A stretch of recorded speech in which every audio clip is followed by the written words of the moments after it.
शहर हैदराबाद हो या हिंदुस्तान का किसी इलाका हो, जो जुलूस निकाला जाएगा, मेरी आप तमाम से अदबन गुजारिश है कि जुलूस निकालना कोई गलत बात नहीं है, मगर आदाब के दायरे में रहकर मिलाद के जुलूस को निकालना ये बाइज़ बरकत भी होगा। और जुलूस के दौरान मेरे अजीज़ दोस्तों, नौजवानों, किसी भी तरीक़े से किसी को भी कोई तकलीफ़ नहीं दी जा सकती। जुलूस के दौरान एक दूसरे को रंग लगाना ये गलत है। इसका हमारी तहजीब या हमारे मज़हब से कोई ताल्लुक़ नहीं है। जुलूस के दौरान किसी को तकलीफ़ पहुंचाने वाले नारे लगाना ये गलत है, इसलिए कि हम रहमतुल आलमीन का जश्न मना रहे हैं, जो सारी कायनात के लिए रहमत है। कल जुलूस के दौरान जब ज़ोहर की नमाज का वक्त होगा तो जुलूस को वहाँ पर ख़त्म करना चाहिए या जुलूस को रोककर जितने नौजवान उस जुलूस में शामिल रहेंगे उन तमाम के तमाम मस्जिद में जाकर ज़ोहर की नमाज अदा करना। और ज़ोहर की नमाज अदा करने से पहले आज सुबह में उठ के फ़जर की नमाज भी पढ़ना ज़रूरी है। ऐसा नहीं है कि जलसे में शिरकत किए, खूब नारे मारे और सुबह फ़जर की नमाज गोल। तो मेरे अजीज़ दोस्तों और बुज़ुर्गों, मेरे नौजवानों, ख़ास तौर से इसका ख्याल रखिए। जामे निज़ामिया का फ़तवा भी आपके सामने है। मुअज़्ज़िज़ उलमाए कराम ने इस ताल्लुक़ से एक फ़तवा दिया है, तो पूरे डिसिप्लिन के साथ और बावजू रहिए। सिगरेट कम से कम उस जुलूस के दौरान में तो मत पीजिए, गुटखा मत खाइए जुलूस के दौरान, कम से कम चंद घंटों के लिए एक दूसरे से फ़हिश कलामी मत करिए। हम कल रसूल अल्लाह सल्लल्लाहु अलैहि वसल्लम के इश्क में निकल रहे हैं। हम अपनी ग़ुलामी का मुज़ाहरा दुनिया के सामने कर रहे हैं। हम अपनी ताकत का मुज़ाहरा करने के लिए कल नहीं निकलने वाले। ताकत का मुज़ाहरा करेंगे इंशाअल्लाह ताला। कल ग़ुलामी का मुज़ाहरा करेंगे और जब हैदराबाद में बल्दिया का इलेक्शन होगा तो टनाटन ताकत का मुज़ाहरा करेंगे। बैठिए बैठिए बैठिए। आप फर्स्ट क्लास सीट में बैठे हैं, खामोश बैठ के सुनिए।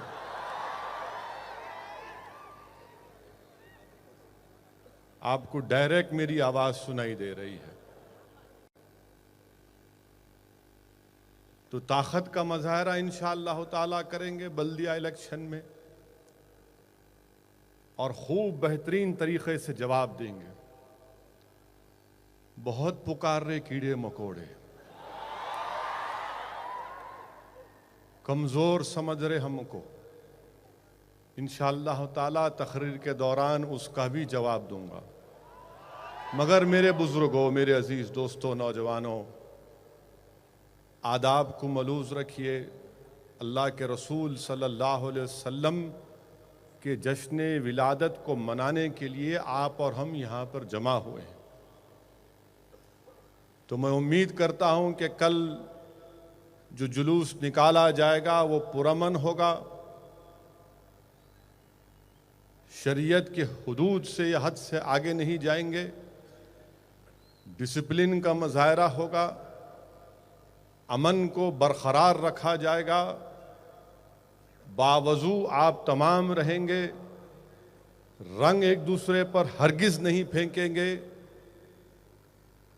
सिगरेट को कम से कम एक 3-4 घंटे के लिए छोड़ देंगे, नमाज ज़ोहर पहले फ़जर फिर ज़ोहर अदा होगी। और जब जुलूस निकलेगा तो पूरे तरीक़े के साथ अपनी ज़बान पर दुरूद और सलाम को जारी रखिए। ये ग़ुलामों का मज़ाहरा करना है। मेरे अजीज़ दोस्तों और बुज़ुर्गों, माह रब्बील अव्वल की बहुत बड़ी फजीलत है। उलमाए कराम ने यह तशरीफ़ फरमाई है कि इस माह मुबारक का बहुत बड़ा मर्तबा, बाज़ उलमाए कराम ने लिखा है कि इस माह मुबारक का मर्तबा माह रमज़ान से बढ़ के है, इसलिए कि इसमें और माह रमज़ान में अल्लाह सुब्हानहू व तआला ने कुरान करीम को नाजिल किया। तो इस माह मुबारक में साहिब कुरान तशरीफ़ लाए, उसमें कुरान आया तो इसमें कुरान वाले तशरीफ़ लाए। और अगर अल्लाह के रसूल सल्लल्लाहु अलैहि वसल्लम ना होते तो रमज़ान, कुरान, ज़कात, सदका ये हमको नहीं मिलता। ये मिला है तो सदका है नबी करीम सल्लल्लाहु अलैहि वसल्लम का। मेरे अजीज़ दोस्तों और बुज़ुर्गों, मेरे इज़्ज़तदार माँ और बहनों, अल्लाह सुब्हानहू व तआला ने इंसान को कई नेमतों से नवाजा। अल्लाह ने इंसान को आँख दिए, कान दिए, ज़बान दिए, दिमाग दिया सोचने और समझने के लिए।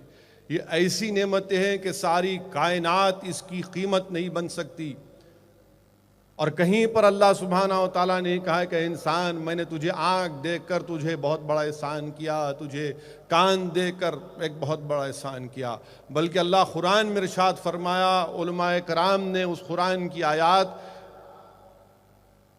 का तर्जुमा इस तरह किया कि अल्लाह फरमा रहा है कुरान में कि अगर तुम मेरी नेमतों का शुमार करना चाहो तो नहीं कर सकोगे। और जब कायनात में अपने हबीब मोहम्मद मुस्तफ़ा सल्लल्लाहु अलैहि वसल्लम को भेजा तो अल्लाह सुब्हानहू व तआला कुरान करीम में इरशाद फरमाता है, उलमाए कराम मुहद्दिस उस आयत का तर्जुमा इस तरह से करते हैं कि अल्लाह ने मोमिनों पर एक बहुत बड़ा एहसान किया और उनमें एक अज़मत वाले रसूल को भेजा। तो मालूम हुआ कि नेमत उज़्मा है जिस पर अल्लाह सुब्हानहू व तआला खुद एहसान जतला रहा है। मेरे अजीज़ दोस्तों और बुज़ुर्गों, उलमाए कराम ने अपनी किताबों में लिखा, रसूलुद्दीन ओवैसी ने उलमाए कराम के सोहबत में बैठकर उनके पैरों के पास बैठकर सुना कि अबुल क़ासिम सुहेली रहमतुल्लाह अलैह ने इरशाद फरमाया कि शैतान को जब मलून करार दिया गया तो चीख मारा और रोया। जब शैतान को मलून करार देकर उसको नीचे ढकेल दिया गया तो इब्लीस रोया, पुकारा। और जब रसूलुल्लाह सल्लल्लाहु अलैहि वसल्लम की विलादत हुई तो शैतान पुकारा, खूब पुकारा, रोया। और जब सूरे फातिहा को नाजिल किया गया तो शैतान खूब पुकारा और खूब रोया। मेरे अजीज़ दोस्तों और बुज़ुर्गों, जश्न रहमतुल्लाह आलमीन या ईद मिलादुन नबी मनाना, हज़रत शाह वलीउल्लाह मुहद्दिस देहलवी अपनी किताब दुर्र समीन में अपने वालिद शाह अब्दुर रहीम रहमतुल्लाह अलैह का वाक़या लिखते हैं कि हर साल शाह अब्दुर रहीम रहमतुल्लाह अलैह माह रब्बील अव्वल में जश्न विलादत नबी सल्लल्लाहु अलैहि वसल्लम मनाते थे, खाना पकाते थे और गुरबाओं में तकसीम करते थे। एक मरतबा शाह अब्दुर रहीम रहमतुल्लाह अलैह के पास पैसे नहीं थे, सिर्फ 2 आने थे, तो आपने बरकत के हुसूल के लिए भुने हुए चने खरीदे और गरीबों में उसको बांट दिया। तो रात में शाह अब्दुर रहीम रहमतुल्लाह अलैह ख्वाब में अल्लाह के रसूल सल्लल्लाहु अलैहि वसल्लम का दीदार करते हैं और अल्लाह के रसूल सल्लल्लाहु अलैहि वसल्लम के सामने मेज़ पर भुने हुए चने रखे हुए हैं और रहमतुल्लाह अलमीन इरशाद फरमा रहे हैं कि अब्दुर रहीम, तूने इस भुने हुए चने को गरीबों में बांटकर बहुत बड़ा अच्छा काम किया।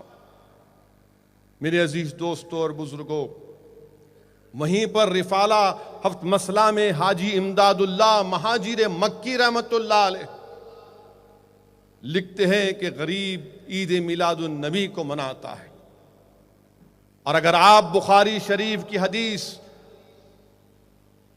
को पढ़ेंगे जिसमें अबू लहब के पास सोबिया नामी काम करने वाली खातून आकर कहती है कि तुम्हारे भाई के घर में एक बच्चा पैदा हुआ है, यानी मोहम्मद बिन अब्दुल्ला सल्लल्लाहु अलैहि वसल्लम। तो अबू लहब खुशी के आलम में उंगली से इशारा करके कहता है कि जा सोबिया, मैं तुझे आज़ाद करता हूँ आज कि मेरे भाई के घर में एक बच्चा पैदा हुआ है सल्लल्लाहु अलैहि वसल्लम। और जब अबू लहब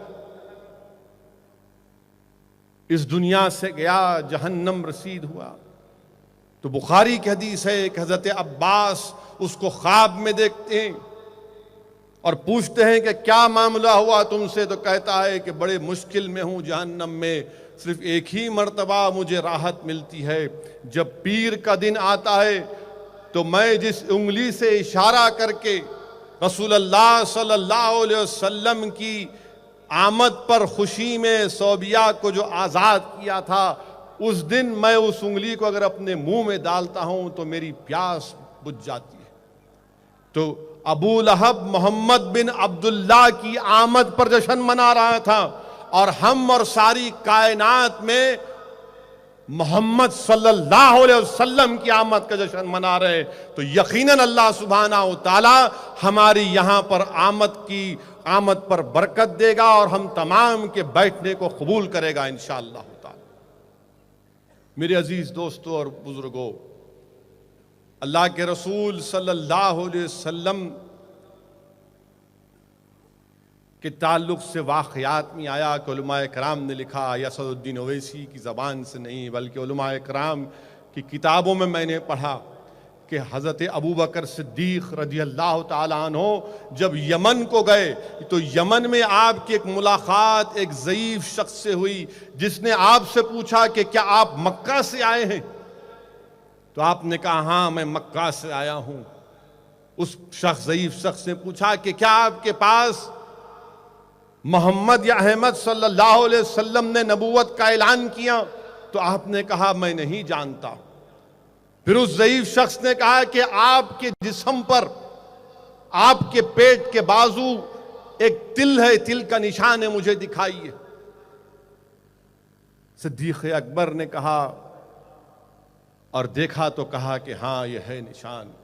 तो उस ज़ईफ़ शख्स ने कहा कि अबू बकर सिद्दीक़, जब आप मक्का जाएंगे तो ये मेरे अशार जो मैंने अल्लाह के रसूल सल्लल्लाहु अलैहि वसल्लम के नाम पर 12 अशार पढ़े हैं, आप मोहम्मद मुस्तफ़ा सल्लल्लाहु अलैहि वसल्लम को ये अशार उनके हवाले कर देना। अबू बकर सिद्दीक़ रज़ियल्लाहु ताला अन्हु मक्का गए, वापिस गए, जाकर पूछा क्या है क्या हुआ। तो मालूम हुआ कि अल्लाह के रसूल सल्लल्लाहु अलैहि वसल्लम ने नबूवत का रिसालत का ऐलान किया। आप मोहम्मद मुस्तफ़ा सल्लल्लाहु अलैहि वसल्लम के पास जाकर रसूलुल्लाह सल्लल्लाहु अलैहि वसल्लम से पूछते हैं, मुलाकात करते हैं। तो अल्लाह के रसूल सल्लल्लाहु अलैहि वसल्लम कहते हैं कि अबू बकर सिद्दीक़ दीन को कबूल करो, इस्लाम को कबूल करो, एक अल्लाह की इबादत करो और जन्नत को हासिल करो। हज़रत अबू बकर सिद्दीक़ पूछते हैं कि इसकी सदाकत क्या है। अल्लाह के रसूल सल्लल्लाहु अलैहि वसल्लम इरशाद फरमाते हैं कि अबू बकर, जो ज़ईफ़ शख्स से यमन में मुलाकात हुई थी ना, मक्का में बैठे हुए आका मोहम्मद मुस्तफ़ा सल्लल्लाहु अलैहि वसल्लम और कह रहे हैं यमन में तुम्हारी एक ज़ईफ़ शख्स से मुलाकात हुई थी। तो सिद्दीक़ अकबर कहते हैं कि मैंने कई ज़ईफ़ शख्स से मिला। तो बोले नहीं, उस शख्स की मैं बात कर रहा हूं जो तुमको मेरे ताल्लुक से 12 अशार पढ़कर तुमको दिया, और अल्लाह के रसूल सल्लल्लाहु अलैहि वसल्लम वो पूरे 12 अशार पढ़ देते। तो मालूम हुआ इल्म गैब। मेरे अजीज दोस्तों और बुजुर्गों, सिद्दीक़ अकबर उसी वक्त ईमान लाते हैं। मेरे अजीज दोस्तों और बुजुर्गों, इसलिए उलमाए कराम ने लिखा कि अल्लाह के रसूल सल्लल्लाहु अलैहि वसल्लम की आमद, सिद्दीक़ अकबर को सदाकत मिली, फारूक आज़म को अदालत मिली, उस्मान गनी को शराफत मिली, हज़रत अली को शुजात और इमामत मिली, हसन और हुसैन को शहादत मिली, उम्मत को शरीयत मिली, गुलामों को इज्जत मिली, और असदुद्दीन ओवैसी जैसे गुनाहगार को इंशाअल्लाह शफाअत मिलेगी। मेरे अजीज दोस्तों और बुजुर्गों, आज हम रसूल अल्लाह सल्लल्लाहु अलैहि वसल्लम के जश्न विलादत को मनाने के लिए यहाँ पर जमा हुए और अल्लाह के रसूल सल्लल्लाहु अलैहि वसल्लम के ताल्लुक हदीस कुदसी में आया कि अल्लाह फरमा रहा है कि मेरे महबूब अगर आप ना होते तो इस कायनात का जर्रा भी मारज़ वजूद में नहीं आता। मेरे अजीज दोस्तों और बुजुर्गों, अल्लाह ने इस जमीन के फर्श को रसूल अल्लाह सल्लल्लाहु अलैहि वसल्लम के लिए बनाया। अल्लाह ने आसमान के शामियाने को रसूल अल्लाह सल्लल्लाहु अलैहि वसल्लम की आमद की मसरत में बनाया। ये समंदर के ये रवानी क्या तुमसे पुकार पुकार कर कहती आलिम सानियत, ये समंदर की मौजें, इसकी रवानी तुमको अल्लाह के रसूल सल्लल्लाहु अलैहि वसल्लम की सीरत की सुरीली कहानी तुमको सुनाती है। ये जमीन में जो पेड़ और लगे हुए हैं ये क्या हैं? ये अल्लाह के रसूल सल्लल्लाहु अलैहि वसल्लम के सामने अदब से अपना सलाम पेश कर रही है। ऐ इंसानियत सुनो वैसी की आवाज को। आज दुनिया में अगर बागात में फूल हैं, उन फूलों में अगर महक है तो क्या है? अल्लाह के रसूल सल्लल्लाहु अलैहि वसल्लम के पसीने का वो पसीने की खाक है। अगर आज मेवों में मिठास है तो क्या है? वो अल्लाह के रसूल सल्लल्लाहु अलैहि वसल्लम की ज़बान मुबारक से निकलने वाले वो प्यारे प्यारे अल्फाज की सौगात है।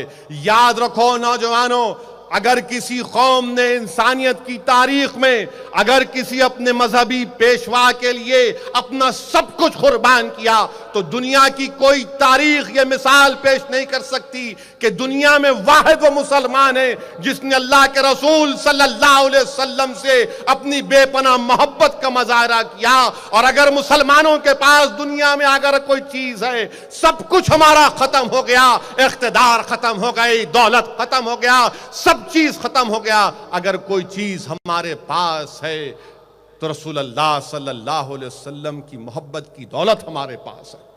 और दुनिया ये चाहती है कि इस दौलत को खत्म करके रख दिया जाए। और याद रखो नौजवानों, दुनिया के खजाने खाली हो जाएंगे मगर ये दौलत कोई खरीद नहीं सकता। याद रखो नौजवानों, हमारे बुजुर्गों ने इस दौलत को बचा के रखने के लिए अपना सब चीज कुर्बान कर दिया। याद रखो नौजवानों, याद रखो नौजवानों, जो बुत परस्त थे, जो अल्लाह के रसूल सल्लल्लाहु अलैहि वसल्लम के दामन से लिपेट गए, वो खुदा परस्त हो गए। जो कातिल थे वो जमाने और इंसानियत के महाफिज बन गए। जिनके पास दौलत पर बड़ा गुरूर था वो रसूल अल्लाह सल्लल्लाहु अलैहि वसल्लम के जब दामन से लपेट गए तो अपनी सारी दौलत को लुटाना अपने लिए जरिए निजात समझते थे। जो तख्त नशीन थे आका के दामन से वाबस्ता हो गए, कदमों से वाबस्ता हो गए, तो कहा तख्त ताज की जरूरत नहीं है, रसूल अल्लाह सल्लल्लाहु अलैहि वसल्लम के कदमों के पास हम बैठ जाएंगे। जो बड़े बड़े आराम के बिस्तरों पर सोते थे वो आज बोरिया नशीनी पर रसूल अल्लाह सल्लल्लाहु अलैहि वसल्लम की मोहब्बत में वास्ता अख्तियार कर गए। जिनके पास दस्तरखानों पर खाने के बहुत सी चीजें थीं वो इस्लाम की अजमत के लिए, रसूल सल्लल्लाहु अलैहि वसल्लम की मोहब्बत के लिए भूख और फाका कशी को इख्तियार किया। याद रखो नौजवानों, हमारे बुजुर्ग, हमारे असलाफ की रूहें तुमसे पुकार पुकार कर कह रही हैं कि दौलत ईमान और रसूल अल्लाह सल्लल्लाहु अलैहि वसल्लम की मोहब्बत के लिए हमने अपने जिस्मों पर पत्थरों को खाया और फूल की मार की तरह सहा। हमने तलवारों की झनकारों में नारे तकबीर अल्लाह अकबर की आवाजों को बुलंद किया। हमने कोड़ों को अपने जिस्मों पर खाया और अल्लाह एक है, अल्लाह एक है के नारे बुलंद किए। असलाफ की रूहें तुमसे पुकार पुकार कर कह रही है नौजवानों कि हमको कैदो बंद की सोबतें बर्दाश्त करना पड़ा मगर कैद की चार दीवारियों ने हमारे हिम्मत और हौसले को खत्म नहीं किया। नौजवानों, असलाफ की रूहें हमसे पुकार पुकार कर कह रही हैं कि हमको फांसी पर लटकाया गया मगर फांसी के खौफ ने आवाज हक को बुलंद करने से हम पीछे नहीं हटे। आज वही असलाफ की रूहें नौजवानों तुमसे पुकार पुकार कर कह रही हैं कि इस दौलत ईमान की हिफाजत करो, रसूल अल्लाह सल्लल्लाहु अलैहि वसल्लम से अपनी मोहब्बत और निस्बत में और मजबूती पैदा करो। मेरे अजीज दोस्तों और बुजुर्गों, जमाना एक नई साजिश कर रहा है, बल्कि नई नहीं पुरानी साजिश है। कोशिश ये कर रहा है कि इस्लाम को बदनाम किया जाए, इस्लाम को बदनाम किया जाए कि मुसलमान जालिम है। मसावात की दुनिया बात करता है, अरे दुनिया वालों, तुम इस्लाम पर झूठा इल्जाम लगाने वालों, मसावात की बात तो हम करते हैं। हमारा वजूद इंसानियत की बका के लिए है, हमारा वजूद इंसानियत की बका के लिए। और जब मसावात की बात होती है मेरे अजीज दोस्तों और बुजुर्गों, यहूदियों के कबीले में असवद राय, खैबर में यहूदियों का कबीला था। असवद राय एक नाम का सियाफाम यहूदी था जो उन यहूदियों का गुलाम था, और वो उनके बकरियों को चराता था। क्योंकि वो सियाफाम था, उसकी आंखें छोटी छोटी थीं, जिस्म मुख्तलिफ था, तो यहूदी उससे नफरत करते थे, इज्जत नहीं करते थे, उसको चाहते नहीं थे, हकारत की नज़र से देखते थे। एक दिन असवद राई ने देखा कि यहूदी हथियार का सामान तैयार कर रहे हैं। मालूम करने पर उसको बताया गया कि मदीने में एक शख्स आया है जो नबूवत का ऐलान कर दिया और कई लोग उस पर ईमान ला चुके हैं। तो यहूदी मदीने पर हमला करने वाले थे। ये इसके दिल पर पहले हक की दस्तक थी, इसको और जुस्तजू हुई कि मैं मालूम करूं। वो खामोशी के साथ अपने बकरियों के रेवड़ को लेकर मदीना गया। जाकर अल्लाह के रसूल सल्लल्लाहु अलैहि वसल्लम से पूछा, या रसूल अल्लाह सल्लल्लाहु अलैहि वसल्लम, आप किस बात का पैगाम देते हैं? रसूल अल्लाह सल्लल्लाहु अलैहि वसल्लम ने असवद राई से कहा कि मैं एक अल्लाह की इबादत का पैगाम देता हूँ, और मुझसे पहले भी अल्लाह ने अपने नबियों और अंबियाओं को भेजा। मैं अल्लाह का आखिरी रसूल और नबी हूँ। फिर वह पूछता है रसूल अल्लाह सल्लल्लाहु अलैहि वसल्लम से कि देखिए, मैं यहूदी हूँ, मैं सियाफाम हूँ, मेरे लोग मुझसे नफरत करते हैं, मुझसे बात नहीं करते, मुझसे इज्जत नहीं करते, और मेरे से दिल दुखाने वाली हरकतें करते हैं। अगर मैं इस्लाम कबूल करता हूं तो मुझे क्या मिलेगा? अल्लाह के रसूल सल्लल्लाहु अलैहि वसल्लम ने फरमाया, तुझे दीन और दुनिया की कामयाबी मिलेगी, अल्लाह की रहमत तुझे मिलेगी और जन्नत तुझे मिलेगी। वो बोलेगा, वो पूछा, या रसूल अल्लाह सल्लल्लाहु अलैहि वसल्लम, अगर मैं ईमान कबूल किया, कल यहूदी हमला करेंगे, मैं उनसे लड़ा, उसमें शिरकत किया और हलाक हो गया, तो क्या जन्नत में भी अल्लाह ये देखेगा कि कौन काला है कौन गोरा है? क्या वहां पर भी ऊंच और नीच का फैसला होगा? अच्छे अल्लाह के रसूल सल्लल्लाहु अलैहि वसल्लम ने फरमाया कि नहीं, वहां पर ऐसा कुछ नहीं होगा, अल्लाह के नजदीक सब बराबर हैं।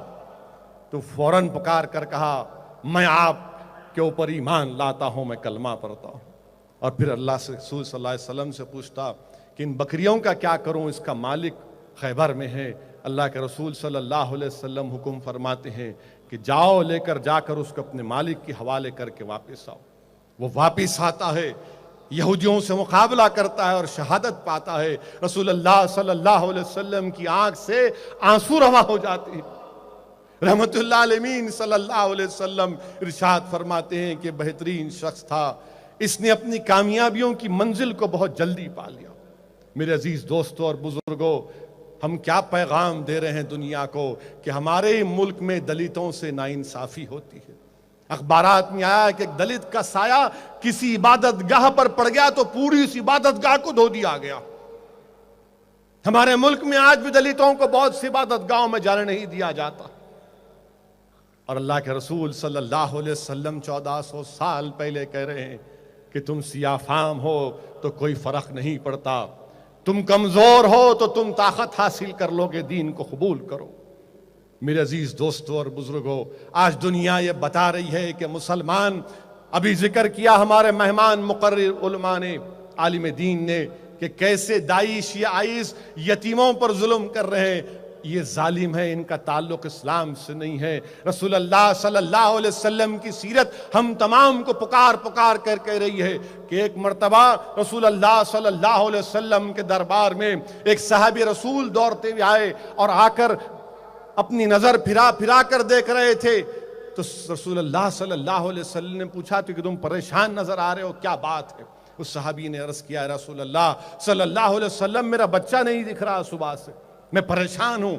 तो साहबा ने कहा जो मजलिस में थे कि वो किसी बाग में खेल रहा है। जैसे ही वो साहबी पलटकर दौड़ना चाहते थे, अल्लाह के रसूल सल्लल्लाहु अलैहि वसल्लम ने कहा, इधर आओ, ठहरो, मेरी बात सुनकर जाओ। आका ने फरमाया, जब तुम बाग में जाओगे और तुम्हारे बच्चे को दीगर बच्चों के साथ खेलते हुए देखोगे तो तुमको मैं कह रहा हूं कि तुम अपने बच्चे को बेटा कहकर नहीं पुकारना, उसके नाम से उसको पुकार कर बुलाना। वो जाते हैं, अपने बच्चे को देखकर खुश होते हैं, उसका नाम पुकार कर, जो उसको वापिस अल्लाह के रसूल सल्लल्लाहु अलैहि वसल्लम के पास आते हैं और पूछते हैं, रसूलुल्लाह सल्लल्लाहु अलैहि वसल्लम आपने क्यों ऐसा कहा? अल्लाह के रसूल सल्लल्लाहु अलैहि वसल्लम ने क्या जवाब दिया? सुनो, जो हम पर कहते हैं कि हम यतीमों पर जुल्म कर रहे हैं।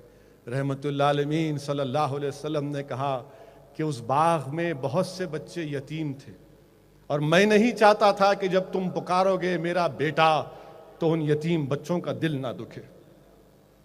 ये अल्लाह के रसूल सल्लल्लाहु अलैहि वसल्लम की तालीमात है। देखो दुनिया वालों, ये हमारे आका की तालीमात है। नौजवानों, याद रखो इस चीज को कि कैसे रसूलुल्लाह सल्लल्लाहु अलैहि वसल्लम यतीमों के दिल दुखाने की बात नहीं करना चाहते। और फिर ये कहते हैं कि मुसलमान जो है, आइसिस दाइश, इनको मिल गया मौका कि दाइश वाले गर्दन काटते हैं। अरे वो गर्दन काटते हैं तो कसाई है, वो मुसलमान नहीं है।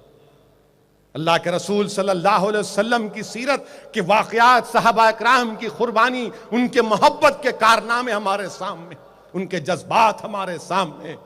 हजरत खबीब रज़ी अल्लाह ताला अन्हु को गिरफ्तार कर लिया गया, भूख और प्यासा रखा गया, हथकड़ियों से, जंजीरों से बांधकर कई कई दिन तक रखा गया। और एक जहां पर आपको कैदी बना कर रखा गया, वहां पे एक मासूम बच्ची अपने हाथ में चाकू लेकर आपके करीब आ गई और आपके सामने चाकू रख दिया। उसके हाथ से गिर गई, मासूम बच्ची थी। सहाबी रसूल देखिए, आप उस बच्ची के चाकू को लेकर अपने बाजू रखते हैं, उस बच्ची को अपने गोद में बिठाते हैं, उससे शफकत से पेश आते हैं। उसकी मां देखकर पुकारती है कि मेरे बच्ची को मार देगा, इसके पास चाकू। आप कहते हैं नहीं, हमारे रसूल सल्लल्लाहु अलैहि वसल्लम ने हमको तालीम नहीं दी कि मासूम बच्चों की गर्दनों को काट देना। दुनिया वालों सुनो, ये मेरे रसूल की सुन्नत है, ये मेरे रसूल का पैगाम है सल्लल्लाहु अलैहि वसल्लम का। और मेरे अजीज दोस्तों और बुजुर्गों, नौजवानों, मोहब्बत क्या है? बहुत से नौजवान जवानी के जोश में मोहब्बत नहीं जानते। मोहब्बत और इश्क एक क़ल्बी अमल है नौजवानों। मोहब्बत और इश्क एक क़ल्बी अमल है। और मोहब्बत के क्या रिक्वायरमेंट है, मोहब्बत क्या मुतालबा करती है? कि मोहब्बत का पहला मुतालबा ये है कि अपने दिल को महबूब के हवाले कर देना, उसके ताबे कर देना। अगर मैं रसूलुल्लाह सल्लल्लाहु अलैहि वसल्लम से मोहब्बत करता हूं तो मेरा ये दिल रसूलुल्लाह सल्लल्लाहु अलैहि वसल्लम के ताबे हो जाए, मेरा ये दिल रसूलुल्लाह सल्लल्लाहु अलैहि वसल्लम की शौक में तड़पता रहे। ये मोहब्बत का तकाजा है। और मोहब्बत क्या है? बुखारी की हदीस है कि जितने रूह हैं आलम अरवा में, जितने रूह हैं वो अल्लाह के रसूल सल्लल्लाहु अलैहि वसल्लम की फौज है। ये बुखारी की हदीस है। अगर मैं ये बात कहूंगा तो हमारे संघ परिवार के लोग बोलेंगे फिर घर वापसी की बात कर रहे हो। हमारा ईमान है, हमारी मानने आप मत मानो। मेरे आका ने फरमाया, बुखारी शरीफ की हदीस है कि सारे रूहें जो होती हैं वो रसूलुल्लाह सल्लल्लाहु अलैहि वसल्लम की फौज हैं। यानी रूह जिस्म में जाने से पहले उसमें मोहब्बत अल्लाह पैदा कर देता। तो नौजवानों, अगर तुम रसूलुल्लाह सल्लल्लाहु अलैहि वसल्लम से मोहब्बत करते हो तो अपने दिल को रसूलुल्लाह सल्लल्लाहु अलैहि वसल्लम के ताबे करो। गाजी अयाज किताब-उश-शिफा में लिख रहे हैं, गाजी अयाज किताब-उश-शिफा में लिख रहे हैं कि तुम उस वक्त तक सुन्नत की मिठास को नहीं पा सकते जब तक कि तुम अपने वजूद के मालिक को रसूल अल्लाह सल्लल्लाहु अलैहि वसल्लम को नहीं मानोगे। मेरे अजीज दोस्तों और बुजुर्गों, उलमाए कराम ने लिखा, बल्कि खाजी सलमान मंसूर पुरी ने लिखा कि हातिम ताई बहुत बड़ा शख्स था। हातिम ताई को लोग उसकी जात से जानते थे या उसकी सखावत सिफात से जानते थे। लोग उसके मोहब्बत क्यों करते थे? उसकी जात से नहीं, बल्कि उसकी सखावत से मोहब्बत करते। मगर याद रखो नौजवानों, दुनिया में एक ही शख्सियत है, वो है मोहम्मद मुस्तफ़ा सल्लल्लाहु अलैहि वसल्लम। दुनिया में एक ही शख्सियत है जिसकी जात से दुनिया मोहब्बत करती, जिसके औसाफ से दुनिया मोहब्बत करती, जिसकी जबान से दुनिया मोहब्बत करती, जिसकी सुन्नत से दुनिया मोहब्बत करती, जिसकी आल से दुनिया मोहब्बत करती, जिसके सहाबा से दुनिया मोहब्बत करती। और कोई कायनात में ऐसा शख्सियत नहीं है जो इतनी मोहब्बत हम रसूल अल्लाह सल्लल्लाहु अलैहि वसल्लम से करते हैं। अब यहां पर इस बात को जहनों में रखो, मैं आपसे भी मुखातिब हूं और उन लोगों से भी मुखातिब हूं जो अल्लाह के रसूल सल्लल्लाहु अलैहि वसल्लम की शान में गुस्ताखी करते हैं।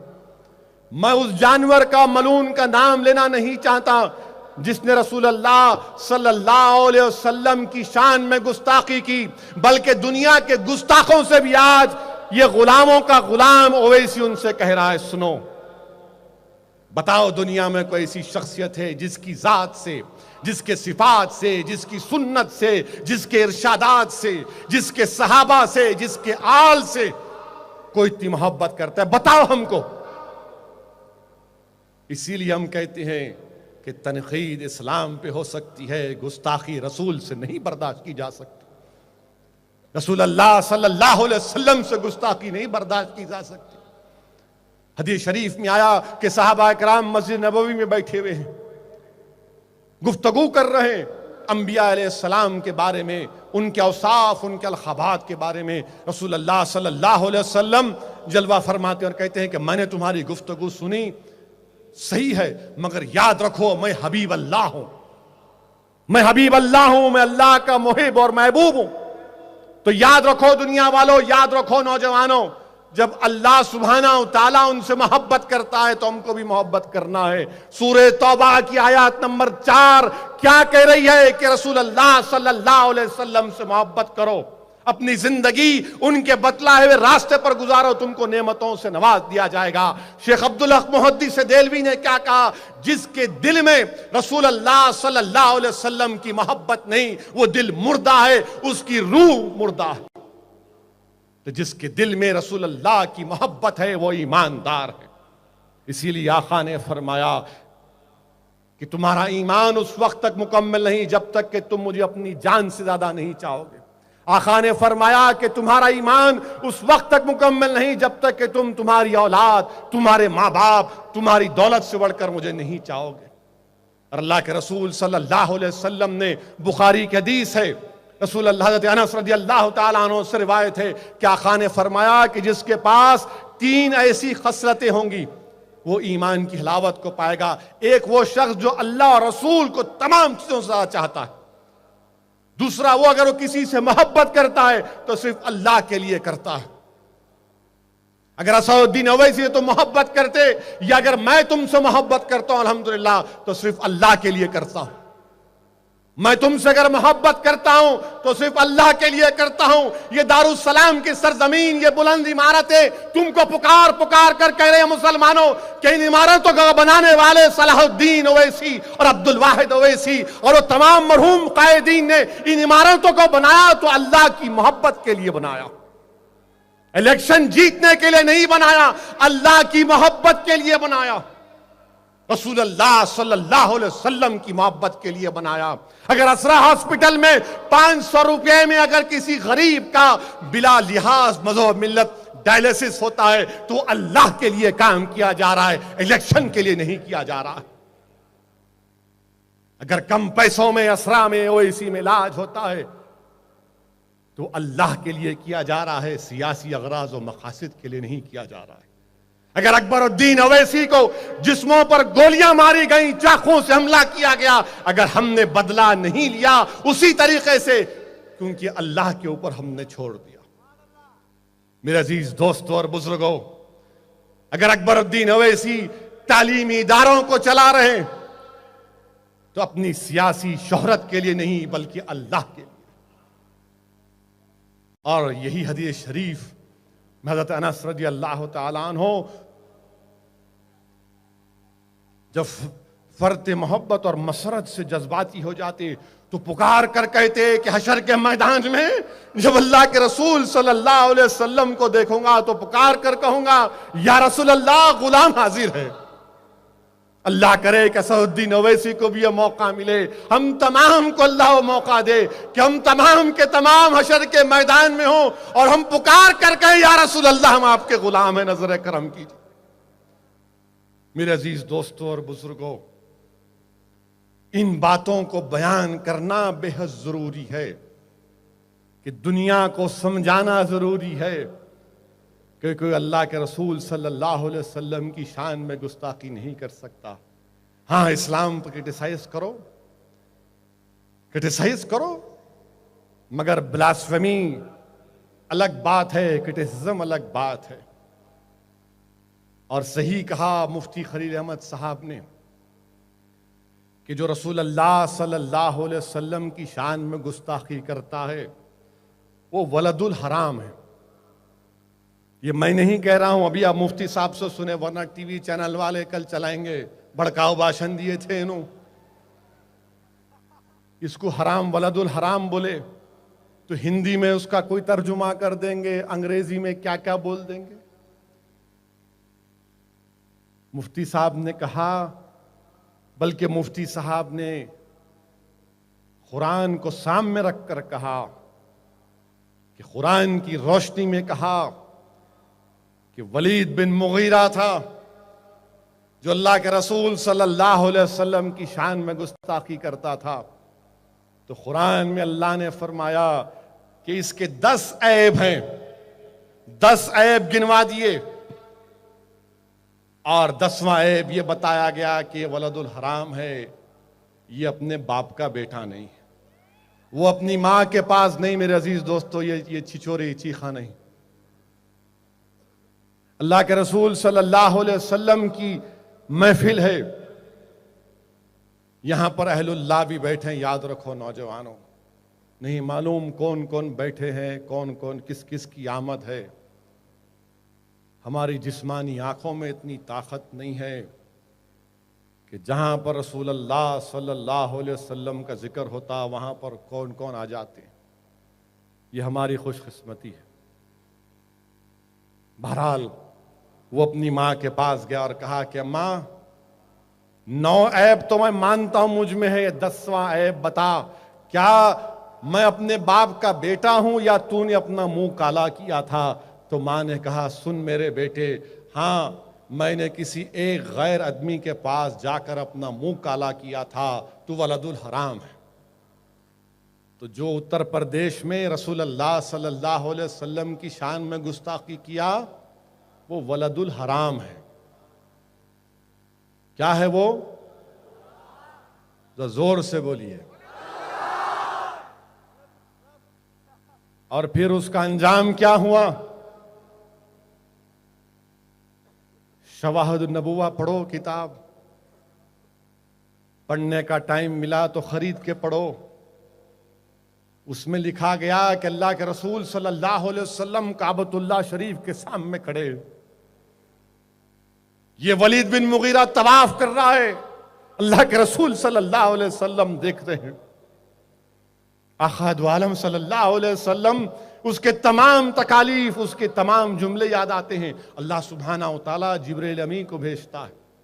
जिब्रील अमी रसूल अल्लाह सल्लल्लाहु अलैहि वसल्लम के बाजू आकर खड़े हो जाते हैं और वलीद बिन मुगीरा की तरफ नजर करते हैं। उसके जिस्म पर एक निशान जख्म था जो सूख चुका था, बरसों पहले हुआ था। उस हजरत जिब्रील की एक नजर उसके जख्म को खोल देती है और वहीं खून बहता है, वहीं पर मर जाता है। ये गुस्ताखों की सजा, ये गुस्ताखों का अंजाम। काब बिन अशरफ का तुमको मालूम नौजवानों क्या हुआ था? काब बिन अशरफ रसूल अल्लाह सल्लल्लाहु अलैहि वसल्लम की शान में गुस्ताखी हमेशा। याद रखो मुसलमानों, नामूस रिसालत के साथ मसला है। याद रखो दुनिया वालों, फ्रीडम ऑफ स्पीच की तुम बात करते हो, मैं भी मानता हूं फ्रीडम ऑफ स्पीच और एक्सप्रेशन, मगर ब्लास्फेमी फ्रीडम ऑफ स्पीच नहीं हो सकती। ब्लास्फेमी फ्रीडम ऑफ स्पीच नहीं बन सकती। इसीलिए हमारे पास 295, 153A IPC है, 19 आर्टिकल 19G है। अजीज दोस्तों और बुजुर्गों, रसूल अल्लाह सल्लल्लाहु अलैहि वसल्लम को हुक्म दिया गया कि काब बिन अशरफ का काम तमाम कीजिए। सूरह निसा की आयत नंबर 5 पढ़ो नौजवानों। अल्लाह के रसूल सल्लल्लाहु अलैहि वसल्लम ने इरशाद फरमाया, है कोई जो काब बिन अशरफ का काम तमाम करे? मोहम्मद बिन मुसल्लमा रज़ी अल्लाह ताला अन्हु उठे, बोले या रसूलल्लाह मुझे इजाजत दीजिए, मुझे इस बात की इजाजत दीजिए कि मैं अपने तरीके से उसको कैफर किरदार तक पहुंचाऊंगा। रसूलुल्लाह सल्लल्लाहु अलैहि वसल्लम ने उनको इजाजत दी। वो काब बिन अशरफ से दोस्ती किए, खूब दोस्ती किए, और जब प्रोग्राम बन गया कि आज काब का काम फाइनल होने वाला है, अगर हैदराबाद की जबान में कहूं तो उसकी विकेट उड़ाने का जब टाइम आया तो उसको रात के अंधेरे में बुलाया गया, पुकारा गया। तो काब जब उठकर जा रहा था, अपनी बीवी ने कहा कि पुकारने वाले की आवाज में मक्कारी की आवाज आ रही है, मत जाओ, इसमें शर है। काब ने कहा नहीं, ये मेरे दोस्त है, मैं जानता हूं। जब उनके पास गया तो हजरत साहबी रसूल सल्लल्लाहु अलैहि वसल्लम मोहम्मद बिन मसल्लम ने कहा कि तुम्हारे बालों से बड़ी खुशबू आ रही है, करीब तो आओ। और जैसा करीब आए उसका काम तमाम कर दिए। ये पहले गुस्ताख की सजा थी। अब इसका यह मतलब नहीं है कि कल आप विकेट निकालने चले जाएंगे, नहीं जाएंगे आप, क्योंकि कानून है। याद रखो, अल्लाह के रसूल सल्लल्लाहु अलैहि वसल्लम ने हुक्म फरमाया था, और शरीयत का हुक्म यह है कि जो मुल्क का कानून होगा उस कानून का पासो लिहाज रखना पड़ेगा। हां, यकीनन उस मलून ने हमको खल्बी, जिस्मानी, रूहानी हर किस्म की तकलीफ दी अपने वाहियात बातें कर कर, और जरूर इंशाअल्लाह ताला उसके लिए दुनिया छोटी पड़ जाएगी। कम से कम चूहा तो भी अपने बिल में रहकर खुश होता होगा, मगर गुस्ताखी करने वाला इंशाअल्लाह ताला चूहे की तरह भी उसकी किस्मत नहीं होगी इंशाअल्लाह। और हम उत्तर प्रदेश की हुकूमत से मुतालबा करते हैं कि इसके खिलाफ चार्जशीट डालो, सजा दिलाओ, इसकी बेल होने मत दो। और गुस्ताखी की बात जब हम कर रहे हैं, याद रखो नौजवानों, मक्का फतह हुआ, रसूलुल्लाह सल्लल्लाहु अलैहि वसल्लम मक्का में गए और कहा कि सबको माफी, आज सबको माफी है, मगर बाज लोगों को माफी नहीं है, जिसमें इब्न खतल नामी शख्स था जो गुस्ताखी करता था। सहाबा इकराम आकर पूछे, या रसूल, अर्ज किया रसूल अल्लाह, वो काबतुल्लाह शरीफ के गिलाफ में छुपा हुआ है। और याद रखो नौजवानों, काबतुल्लाह शरीफ में मच्छर को नहीं मार सकते, मुबारक जगह है। आका ने फरमाया कि अल्लाह के रसूल का गुस्ताखे वहीं पर काम करो। अल्लाह के रसूल सल्लल्लाहु अलैहि वसल्लम ने हुक्म फरमाया, आपके पास कोई इख्तियार नहीं है मैं जाके करूंगा, नहीं, कानून से काम कराएंगे। हम अपनी जबान से मुकाबला करेंगे, तहरीर से मुकाबला करेंगे, अपने ईमान को मजबूत करके मुकाबला करेंगे, अपने मस्जिदों को आबाद करके मुकाबला करेंगे, और डरने और घबराने की कोई जरूरत नहीं। अफसोस मुझे इस बात का होता है कि रसूलुल्लाह सल्लल्लाहु अलैहि वसल्लम की शान में गुस्ताखी। अरे दुनिया वालों, तुम सुनो तो सही मेरे आका के बारे में, तुम पढ़ तो लो रसूलुल्लाह सल्लल्लाहु अलैहि वसल्लम की सीरत, जिसकी शान में तुम गुस्ताखी कर रहे हो। देखो, जब उनकी आमद इस दुनिया में हुई, जब रसूलुल्लाह सल्लल्लाहु अलैहि वसल्लम की आमद इस दुनिया में हुई, और दाई हलीमा जो कमजोर हैं, उनका ऊंट कमजोर है, तमाम ऊंट पहले चले गए, आपका ऊंट कमजोर है, आखिर में आते, जो पहले आए सब बच्चों को लेकर चले गए, और आपके सामने एक बच्चा है, कहा गया कि यतीम है, आपने कहा कोई और नहीं है, कोई और नहीं है जिसको मैं लेकर जाऊं, पालूं पोसूं ताकि मुझे कुछ फायदा हो जाए। कहा गया कि नहीं, यही है। और वो दाई हलीमा जब अल्लाह के रसूल सल्लल्लाहु अलैहि वसल्लम को उठाती हैं अपने हाथों में, रसूलुल्लाह सल्लल्लाहु अलैहि वसल्लम जब अपनी आंखें खोलते हैं, मुंह खोलते हैं, तो दाई हलीमा कहती हैं कि ऐसा नूर निकला जो आसमानों तक चला गया। कल तक दाई हलीमा के पास जिस्म में खून नहीं है, आपको भी एक बेटा है, आप दूध नहीं पिला सकती क्योंकि जिस्म में कुछ है नहीं। आप कहती हैं कि जैसा ही मैंने मोहम्मद सल्लल्लाहु अलैहि वसल्लम को गोद में उठाया, मेरे जिस्म में ताकत आ गई। रसूलुल्लाह सल्लल्लाहु अलैहि वसल्लम को दाई हलीमा काबतुल्लाह शरीफ में लेकर गई तो रसूलुल्लाह सल्लल्लाहु अलैहि वसल्लम ने बुतों की तरफ नहीं देखा। जब हजर अस्वद के पास गए तो सुनो दुनिया वालों, हम क्यों गुस्ताखी को बर्दाश्त नहीं करते, हजर अस्वद निकलकर रसूलुल्लाह सल्लल्लाहु अलैहि वसल्लम को चूमा। दाई हलीमा मोहम्मद सल्लल्लाहु अलैहि वसल्लम को लेकर जब अपने कमजोर ऊंटनी के पास गई तो देखा कि ऊंटनी के थनों में दूध आ चुका। उस ऊंटनी पर बैठकर जब आप अपने वापिस अपने घर अपने कबीले को जाना चाहते तो वो ऊंटनी इतना दौड़ना शुरू कर दी कि काफिले वाले ने कहा कि हलीमा क्या हो रहा है, आते वक्त तुम्हारी वजह से हम रुक गए थे, अब तुम्हारी वजह से हम थक जा रहे हैं, तुम्हारा ऊंट इतना तेज दौड़ रहा है।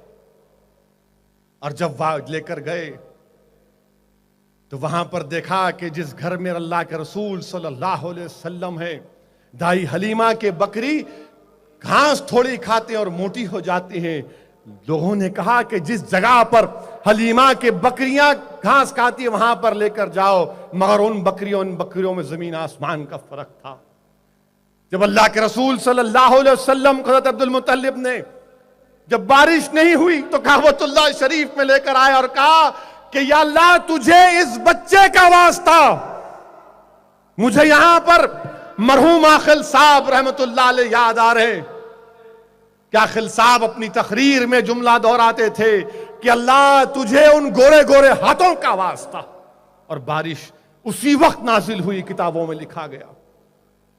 ऐ दुनिया वालों, हम रसूल की शान में गुस्ताखी बर्दाश्त नहीं कर सकते।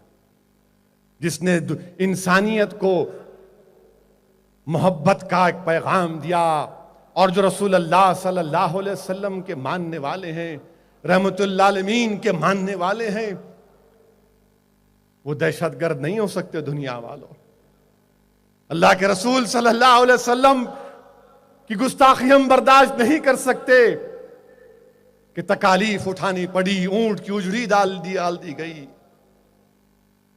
क्या क्या नहीं किया गया। मेरे आका मोहम्मद मुस्तफ़ा सल्लल्लाहु अलैहि वसल्लम भूख और प्यास की शिद्दत को बर्दाश्त करते थे, पेट पर एक नहीं दो पत्थर बांध लेते थे। अल्लाह के रसूल सल्लल्लाहु अलैहि वसल्लम को पत्थरों की बारिश का सामना करना पड़ा, अपने खून में गुसल करना पड़ा।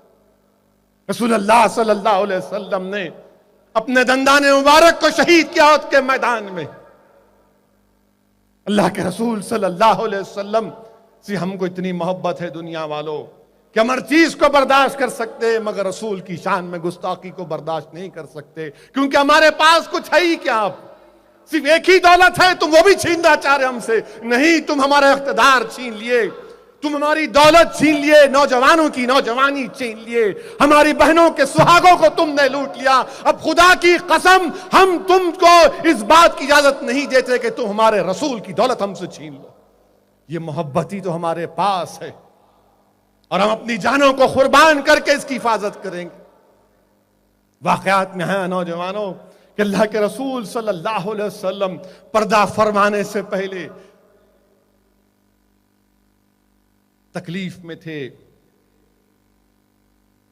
और रसूलुल्लाह सल्लल्लाहु अलैहि वसल्लम सहाबा इकराम से कह रहे थे कि नमाज पढ़ो। पर्दा फरमाने से पहले पीर का दिन था, हदीस शरीफ में आया कि पर्दा हटाकर जब अल्लाह के रसूल सल्लल्लाहु अलैहि वसल्लम ने देखा कि सिद्दीक़ अकबर बाजमात नमाज पढ़ा रहे हैं और सहाबा एक सफ में नमाज पढ़ रहे हैं, तो रसूलुल्लाह सल्लल्लाहु अलैहि वसल्लम पर्दा फरमाने से पहले सर में दर्द है, आप मुस्कुराते हैं। तो नौजवानों, अगर तुम रसूलुल्लाह सल्लल्लाहु अलैहि वसल्लम से मोहब्बत करते, देखो आकाए दो आलम सल्लल्लाहु अलैहि वसल्लम दुनिया से पर्दा फरमाने से पहले भी देख रहे हैं कि नमाज बाजमात अदा हो रही है नहीं हो रही। अगर तुम्हारे दिलों में रसूलुल्लाह सल्लल्लाहु अलैहि वसल्लम की मोहब्बत है नौजवानों, तो तुम कल से बल्कि आज ही से फजर की नमाज को तुम बाजमात अदा करोगे। अल्लाह के रसूल सल्लल्लाहु अलैहि वसल्लम जब पर्दा हटाकर देखते हैं तो सहाबा कराम की मोहब्बत देखो। अचानक सबकी नजर पड़ जाती है कि अल्लाह के रसूल सल्लल्लाहु अलैहि वसल्लम को शिफा हो गई, आप अच्छे हो गए। और सिद्दीक़ अकबर पीछे हटते हैं। रसूलुल्लाह सल्लल्लाहु अलैहि वसल्लम इशारा फरमाते हैं कि नमाज पढ़ो। अल्लाह के रसूल सल्लल्लाहु अलैहि वसल्लम बीबी आयशा उम्मत की मां के घर पर हैं, जिब्रील अमी आते हैं, बल्कि उससे पहले बीबी फातिमा तशरीफ लाती हैं और अल्लाह के रसूल सल्लल्लाहु अलैहि वसल्लम उनसे कुछ कहते हैं, करीब बुलाकर शहजादी जन्नत। रसूलुल्लाह सल्लल्लाहु अलैहि वसल्लम की बात सुनकर रोना शुरू कर देती है। बीबी फातिमा रोना शुरू कर देती हैं। अल्लाह के रसूल सल्लल्लाहु अलैहि वसल्लम फिर इशारे से करीब बुलाते हैं। बीबी फातिमा मुस्कुराती हैं। उम्मत की मां हज़रत आयशा सिद्दीक़ा पूछती हैं कि आप अभी रोए और मुस्कुराई, क्या बात है? वो कहती हैं कि राज की बात है, अभी नहीं बता सकते। रसूलुल्लाह सल्लल्लाहु अलैहि वसल्लम के पर्दा फरमाने के बाद वो अर्ज करती हैं कि हाँ बता सकती हूँ। पहले अल्लाह के रसूल सल्लल्लाहु अलैहि वसल्लम ने मुझसे कहा कि हर साल एक मरतबा जिब्रील अमी आते थे, कुरान पढ़ाते थे, मैं कुरान पढ़ता था। इस बार वो 2 मरतबा हुआ। अब मेरा वक्त आ चुका है, अब मैं जा रहा हूं, दुनिया से पर्दा फरमा रहे हैं। बीबी फातिमा रोती हैं और फिर अल्लाह के रसूल सल्लल्लाहु अलैहि वसल्लम उनसे कहते हैं कि तुम सबसे पहले मेरे साथ आओगी और तुम जन्नत में शहजादी होगी, तमाम खवातीन खातून। वो मुस्कुराती हैं। जिब्रील अमी आकर, जब जिब्रील अमी रसूलुल्लाह सल्लल्लाहु अलैहि वसल्लम के पास आते, दुनिया वालों सुनो, हम क्यों गुस्ताखी बर्दाश्त नहीं करते। जब रसूलुल्लाह सल्लल्लाहु अलैहि वसल्लम के पास जिब्रील अमी आते तो दस्तक देते, या रसूलुल्लाह हाजिर हूं, या अंदर आऊं, सैयदुल मलाइका हैं। अब की बार जब आते हैं और कहते हैं या रसूलुल्लाह सल्लल्लाहु अलैहि वसल्लम, मलकुल मौत आए हैं रसूलुल्लाह सल्लल्लाहु अलैहि वसल्लम, और अल्लाह ये जानना चाहता है कि आप दुनिया में रहना चाहते हैं या फिर आप दुनिया से पर्दा फरमाना चाहते हैं। अल्लाह के रसूल सल्लल्लाहु अलैहि वसल्लम रसूलुल्लाह इरशाद फरमाते हैं कि मलकुल मौत को इजाजत है, आओ। जब मलकुल मौत अल्लाह के रसूल सल्लल्लाहु अलैहि वसल्लम की जिस्म अथर से रूह को निकालते हैं, अल्लाह के रसूल सल्लल्लाहु अलैहि वसल्लम इरशाद फरमाते हैं कि मलकुल मौत जरा आराम से, आराम से। रसूलुल्लाह सल्लल्लाहु अलैहि वसल्लम के बाजू जो पानी का प्याला है उसमें उंगलियां डुबोकर अपने पेशानी को लगाते हैं, और पेशानी से जो पसीना निकलता है, उलमाए कराम ने लिखा कि वो मोतियों की लड़ी थी, वो मोतियों की लड़ी थी। अल्लाह सुब्हानहू तआला फरिश्तों को भिजाता है कि मेरे महबूब का इरशाद ये है, बताओ उनको कि जो ये तकलीफ हो रही है, एक रिवायत में आया कि 20 दर्जे कम करती गई, एक रिवायत में आया कि 70 दर्जे कम करती गई। और फिर उलमाओं ने लिखा कि जब किसी इंसान की रूह निकाली जाती है उस पर इतनी तकलीफ होती है कि ऐसा तकलीफ होती है कि किसी को तलवार से आप जिस्म पर ज़रब मारते हैं। एक मामूली सुई चुभती है तो हम अल्लाह बोल के पुकारते हैं, अम्मा को याद करते हैं। यहां तलवार की मार पड़ती। जब अल्लाह के रसूल सल्लल्लाहु अलैहि वसल्लम ये सुनते हैं तो ज़बान मुबारक से दुआ करते हैं, या अल्लाह जितनी तकलीफ देना है मुझे दे दे, मेरी उम्मत को मत दे।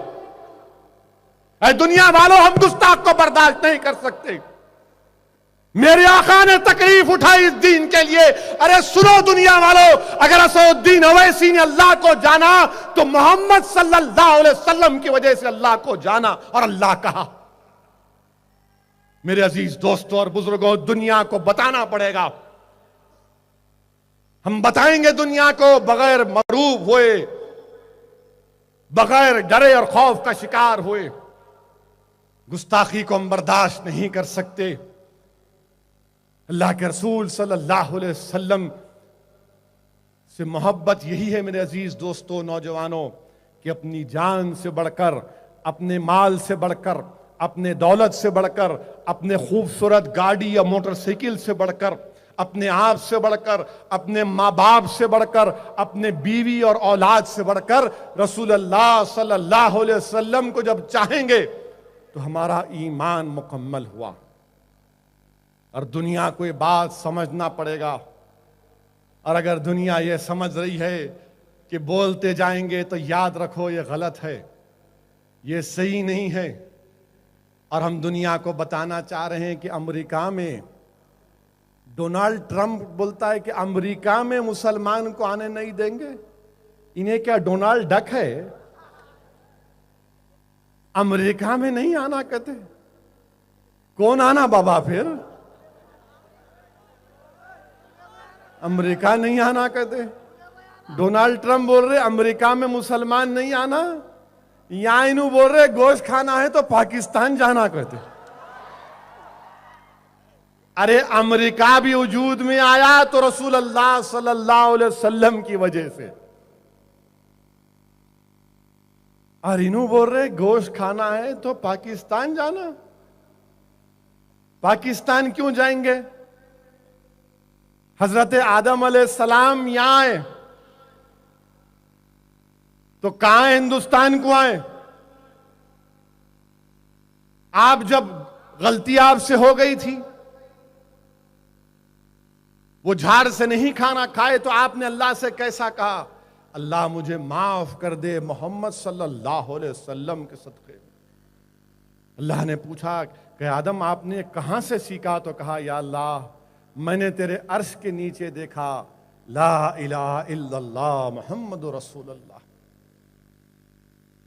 अब्बा आदम हिंदुस्तान को आए, आप बोल रहे गोश्त खाना है तो पाकिस्तान जाना। अरे सारी दुनिया हमारी वजह से बाबा। हम नहीं तो दुनिया नहीं, हम नहीं तो गाय भी नहीं, बैल भी नहीं, भैंस भी नहीं, तुम भी नहीं, मोदी भी नहीं, कुछ भी नहीं।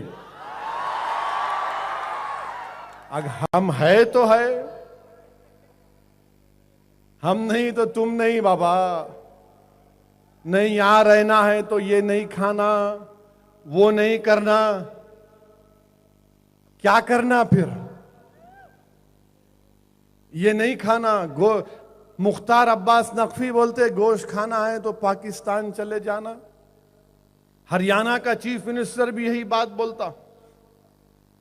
अब महाराष्ट्र में जनवरी से लेकर दिसंबर तक 4000 किसान खुदकुशी कर लिए। क्या करना उनके बारे में? अब वो बेचारे अपना जानवर भी नहीं बेच सकते। अब उनके पास गाय है, बैल है, खाने को खाना नहीं है। पूरी फसल बर्बाद हो गई, पूरी फसल सूख गई, जमीन में पानी नहीं है। वो कम से कम जानवर बेचकर जिंदगी गुजार सकता। तो बोलते नहीं, माता का मामला है, बेच नहीं सकते। उसकी अम्मा को खाने को खाना नहीं है, मगर आपकी माता को कुछ नहीं करना। ये कौन सी बात है? किसान 4000 किसान खुदकुशी कर लिए। अगर वो कानून नहीं होता तो कम से कम वो जानवर बेचकर, मगर आज महाराष्ट्र में किसान 4000 किसान खुदकुशी कर लिए। कौन जिम्मेदार है इसका? ये इंसानियत है? 4000 किसान खुदकुशी कर लिए। तेलंगाना में कर लिए, मध्य प्रदेश में कर लिए, राजस्थान में कर लिए, कर्नाटका में कर लिए। चलो हम तुमको नुस्खा बताते हैं। वही नुस्खा जो हमने आकिल साहब की क़ियादत में किया था, नमाज इस्तिग़्सा का एहतमाम किया था, और हमने दुआ की थी अल्लाह से गिड़गिड़ा कर, आओ दुआ करो। इंशाअल्लाह ताला मैं आपसे भी गुजारिश कर रहा हूं कि हमारे मुल्क में बहुत बड़ा कहर चल रहा है। हमारे मुल्क में इतना बड़ा कहर चल रहा है कि कभी तारीख में इतना बड़ा ड्राउट नहीं आया। बल्कि हद तो यह हो गई कि अफसोस होता है उस मुलायम सिंह पर। 75वीं सालगिरह के लिए मुलायम सिंह जो है 15 करोड़ रुपए खर्चा कर रहे हैं, अपनी बर्थडे मना रहे हैं। और बुंदेलखंड में किसान घास की रोटी खा रहा है। मुलायम सिंह, अगर तुम्हारे मुंह में घास की रोटी डाल दी जाए केक के बदले तो तुम बीमार नहीं पड़ोगे क्या मुलायम सिंह? मगर नहीं, बुंदेलखंड का गरीब घास की रोटी खाता है तो इख्तदार की कुर्सियों पर बैठने वाले जालिम लोग अपनी 75वीं सालगिरह के लिए केक काटते हैं। अफसोस, अफसोस तुम पर कि तुम्हारे दिलों में इंसानियत खत्म होकर रह गई। घास की रोटी खा रहे हैं बुंदेलखंड में लोग, घास की रोटी खा रहे हैं, किसी को फिक्र नहीं है। मेरे अजीज दोस्तों, दुआ करने की जरूरत है। जो अहले दिल हैं, जो बुजुर्ग हैं, उन तमाम से जाकर बोलो कि दुआ करिए कि हमारे मुल्क में खूब बारिश हो जाए, नफा बख्श बारिश हो। ये चेन्नई या श्रीनगर की तरह बारिश नहीं होना हमारे को। इतनी बारिश हो जाए कि हमारे तालाब, हमारे सागर ये तमाम भर जाएं। मेरे अजीज दोस्तों और बुजुर्गों, ये हमारे मुल्क का हाल है कि गरीब मर रहा है, किसान मर रहा है, मगर इख्तदार की कुर्सियों पर बैठने वालों को फिक्र नहीं है। हमारे प्राइम मिनिस्टर के बारे में तो क्या बोलना।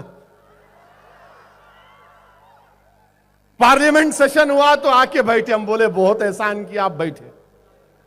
अभी अभी मालूम हुआ रूस को चले गए, रशिया चले गए प्राइम मिनिस्टर। आज अखबार में, किसी अखबार में कार्टून आया। मैं अखबार वालों को बोल रहा हूं, ये भड़काऊ भाषण बोल के चलाना नहीं। अखबार का कार्टून ये था कि प्राइम मिनिस्टर एक सूट पहने हुए हैं, टाई नहीं है, पैंट का जो पैंचा है ज्यादा उठा हुआ है, लकड़ी है, लकड़ी के ऊपर एक बोरिया बना हुआ है, उसके ऊपर रशिया लिखा हुआ है। सामने दो लोग खड़े हुए हैं, कह रहे हैं आवारा हूं। ये मैं नहीं बोल रहा हूं भाई, वरना कल केस बुक कर देंगे। ये भाइयों की आदत है हमेशा बोलते रहना। मैं नहीं बोल रहा हूं, उन्होंने बोल रहे आवारा हूं। कार्टून है, कार्टून है, आप देखो जाके। अखबार में आया कार्टून है, ऐसा लकड़ी रखे हुए है, क्या है नहीं मालूम मेरे को, आवारा का मतलब नहीं मालूम। अंसारी साहब पाशा खादरी जानते होंगे, क्योंकि दोनों भी जो है बड़े बड़े शख्सियतों के साथ बहुत करीब रहे, एक आखिल साहब के साथ, एक सालार के साथ। क्या प्राइम मिनिस्टर साहब आप रूस को चले गए? आप हिंदुस्तान को आए तो बड़ी खुशी होती हमको। हमारा प्राइम मिनिस्टर आया, रूस को चले गए। और फिर ये तनाजा चल रहा है, बंबई में किसी थिएटर में मुस्लिम फैमिली चले गई, पिक्चर देखने गए। कहीं को देखते नहीं मालूम, बस देखने गए, अब क्या करते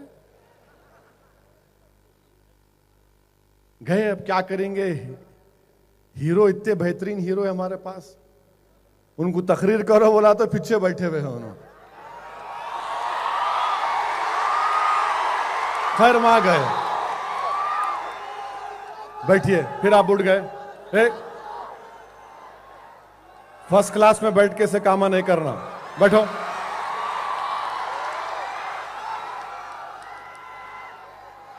मैं प्लेन का फर्स्ट क्लास बोल रहा हूं, बैठो, गलत नहीं समझना। तो खैर उनको थिएटर में एक जनगणना मना हुआ, बेचारी वो नहीं उठे। वो लोग, तुम मुसलमान रह के नहीं उठे, तुम जनगणना मना की तौहीन करे, तुम टेररिस्ट हो, तुम एंटी नेशनल हो, तुम हिंदुस्तान के गद्दार हो, तुम फुला हो फुला हो फुला हो। भगा दिया उनको वहां से, वीडियो लेके डाल भी दिए यूट्यूब पे। अब क्या हुआ मालूम आपको? ये अल्लाह का निजाम भी। प्राइम मिनिस्टर रूस के एयरपोर्ट पे उतरे, मिस्टर मित्रों, प्राइम मिनिस्टर रूस के एयरपोर्ट पे उतरे तो हर मुल्क के सरबराह को वहां की फौज सलामी देती। सलामी दी, आप सलामी लिए और बैंड शुरू हो गया, जन गण मन नेशनल एंथम। हमारे प्राइम मिनिस्टर चलना शुरू कर दिए। अब क्या बोलेंगे आप इनको? क्या करेंगे आरएसएस की खाकी चड्डी पहन के हमको गद्दार कहने वालों? बताओ तुम अब क्या बोलोगे? हमारी एक बहन, हमारा एक भाई, हमारी एक ज़हीफ औरत को तुमने थिएटर से गालियां देकर गद्दार कहकर निकाल कर भगाया कि तुम जनगणना मना में नहीं उठे, और हमारा वजीर आजम, तुम्हारा वजीर आजम जनगणना मना हो रहा तो चल रहा उन्हें। अब क्या बोलेंगे आप? तो बोलेंगे नहीं नहीं नहीं नहीं, जरा जेट लैग था, 10-12 घंटे का सफर था मित्रों, थक गए थे मित्रों। तो मेरे दोस्तों, गलती सबसे होती है। मैं नहीं बोलता था, मगर हमारी बच्ची पे हुआ, हमारे भाई पे हुआ, तो लोग बोलेंगे इसका जवाब कई को नहीं दिया उन्होंने हैदराबाद से। तो जवाब देना जरूरी था। यहीं जवाब दिया जाता है, दूसरी जगह नहीं जवाब देते। दूसरी जगह सेकुलरिज्म का स्टैंप लगा हुआ है, मसलहत का, बुज़दिली का, दुनियादारी का, रियाकारी का, झूठ का, मक्कारी का, फरेब का स्टैंप लगा हुआ है। यहां पर अगर कोई चीज है तो गुलाम बनने की कोशिश की जा रही है, गुलामी का हक अदा करने की कोशिश की जा रही है। इसलिए दुनिया हमको बदनाम करती है। मगर कब तक मुसलमानों पर शक किया जाएगा? हमने इस वतन को आजाद किया। रवादारी रवादारी की बात करते मेरे अजीज दोस्तों और बुजुर्गों, अब एक नई बात शुरू हुई। बाबरी मस्जिद की जगह इन्हों पत्थरा ला रहे कहते, पिल्लरा लेके आ रहे। हम इतने पिल्लरा ला क्या करेंगे लाके? याद रखो, आरएसएस, संघ परिवार, विश्व हिंदू परिषद, बजरंग दल, मोहन भगवत, ये खाकी चड्डी पहनकर लट फिराने वालों, समाजवादी पार्टी के इख्तदार की कुर्सियों पर बैठने वालों, जो आधे बीजेपी से ज्यादा तुम फिरका परस्त हो, अगर 6 दिसंबर की तरह नंगा नाच होगा, सुप्रीम कोर्ट का फैसला है, तुम वहां पर सुप्रीम कोर्ट के फैसले तक एक चिड़ी भी पर नहीं मार सकती। तुम आरएसएस के होंगे, विश्व हिंदू परिषद के होंगे, जब तक सुप्रीम कोर्ट का फैसला नहीं हो जाता तुम कुछ भी नहीं कर सकते। मुलायम सिंह, तुम्हारी हुकूमत का काम यह था कि तुम उन पत्रों को सीज करते, पत्रों को सीज करते, मुकदमा आयद करते, मगर नहीं, ये नूरा कुश्ती हो रही है। पत्थर लाएंगे, क्या करेंगे लाके? जब तक सुप्रीम कोर्ट का फैसला नहीं हुआ कुछ नहीं कर सकते आप। नहीं, मोहन भगवत बोले मेरी जिंदगी में बनाएंगे। क्यों? आपकी जिंदगी सुप्रीम कोर्ट की अजमत से बढ़कर है, आपकी जिंदगी क्या हमारी मस्जिद से बढ़कर है? तुम्हारी जिंदगी की अगर बात है तो मेरी जिंदगी भी सामने है मोहन भगवत। हिंदुस्तान को अगर तुम क्यों इख्तिदार मिला मिस्टर मोदी? आपको मंदिर बनाने के लिए इख्तिदार मिला या गरीबों को सहूलत पहुंचाने के लिए इख्तिदार मिला? तुमको इख्तिदार मंदिर बनाने के लिए मिला या किसानों को राहत पहुंचाने के लिए मिला?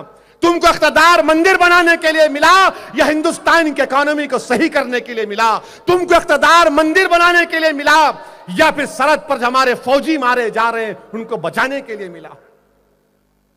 गवर्नेंस के लिए मिला या मंदिर के लिए मिला? बताओ हमको। मगर आज भूल गए, जो कल तक ये तमाम बातें करते थे अब आ गए अपने असली चेहरे पर, अब आ गए अपने असली चेहरे पर। मगर हमको पूरी उम्मीद है, और बल्कि हम सुप्रीम कोर्ट में वो जो कंटेम्प्ट पिटीशन कल्याण सिंह का चल रहा है, अगर उस कंटेम्प्ट पिटीशन पर सुप्रीम कोर्ट सुनवाई शुरू कर देगी और तमाम के तमाम को सजा दे देगी, क्योंकि इन लोगों ने सुप्रीम कोर्ट का कंटेम किया। ये रसूल अल्लाह सल्लल्लाहु अलैहि वसल्लम की शान में गुस्ताखी करने वाले सुप्रीम कोर्ट का कंटेम भी किए हैं। अगर वो कंटेम पिटीशन चालू हो जाएगा तो ये लोग ठंडे पड़ जाएंगे पूरा।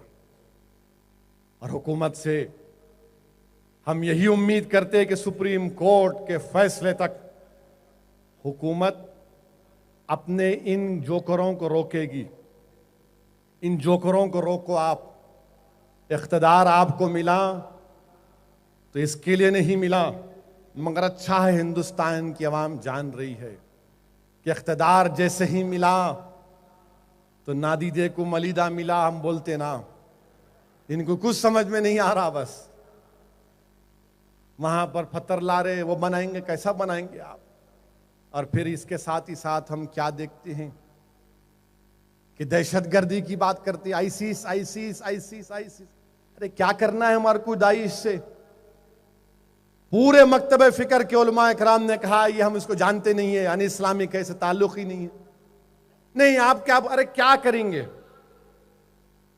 तुम होते कौन मेरी वफादारियों पर शक करने वाले? अगर मैं आईसिस से जाके मुकाबला करूंगा तो वफादार हूं, मैं नहीं करूंगा मुकाबला, मैं वफादार हूं इस मुल्क का। मैं तुम्हारे पैमाने पर नहीं उतरूंगा, मैं अपने पैमाने पर अपने उसूल पर जिंदगी गुजारूंगा, क्योंकि हिंदुस्तान का दस्तूर मुझे उस बात की इजाजत देता है। हमने साफ तौर पर कह दिया कि आईसिस से कोई ताल्लुक नहीं हमारा।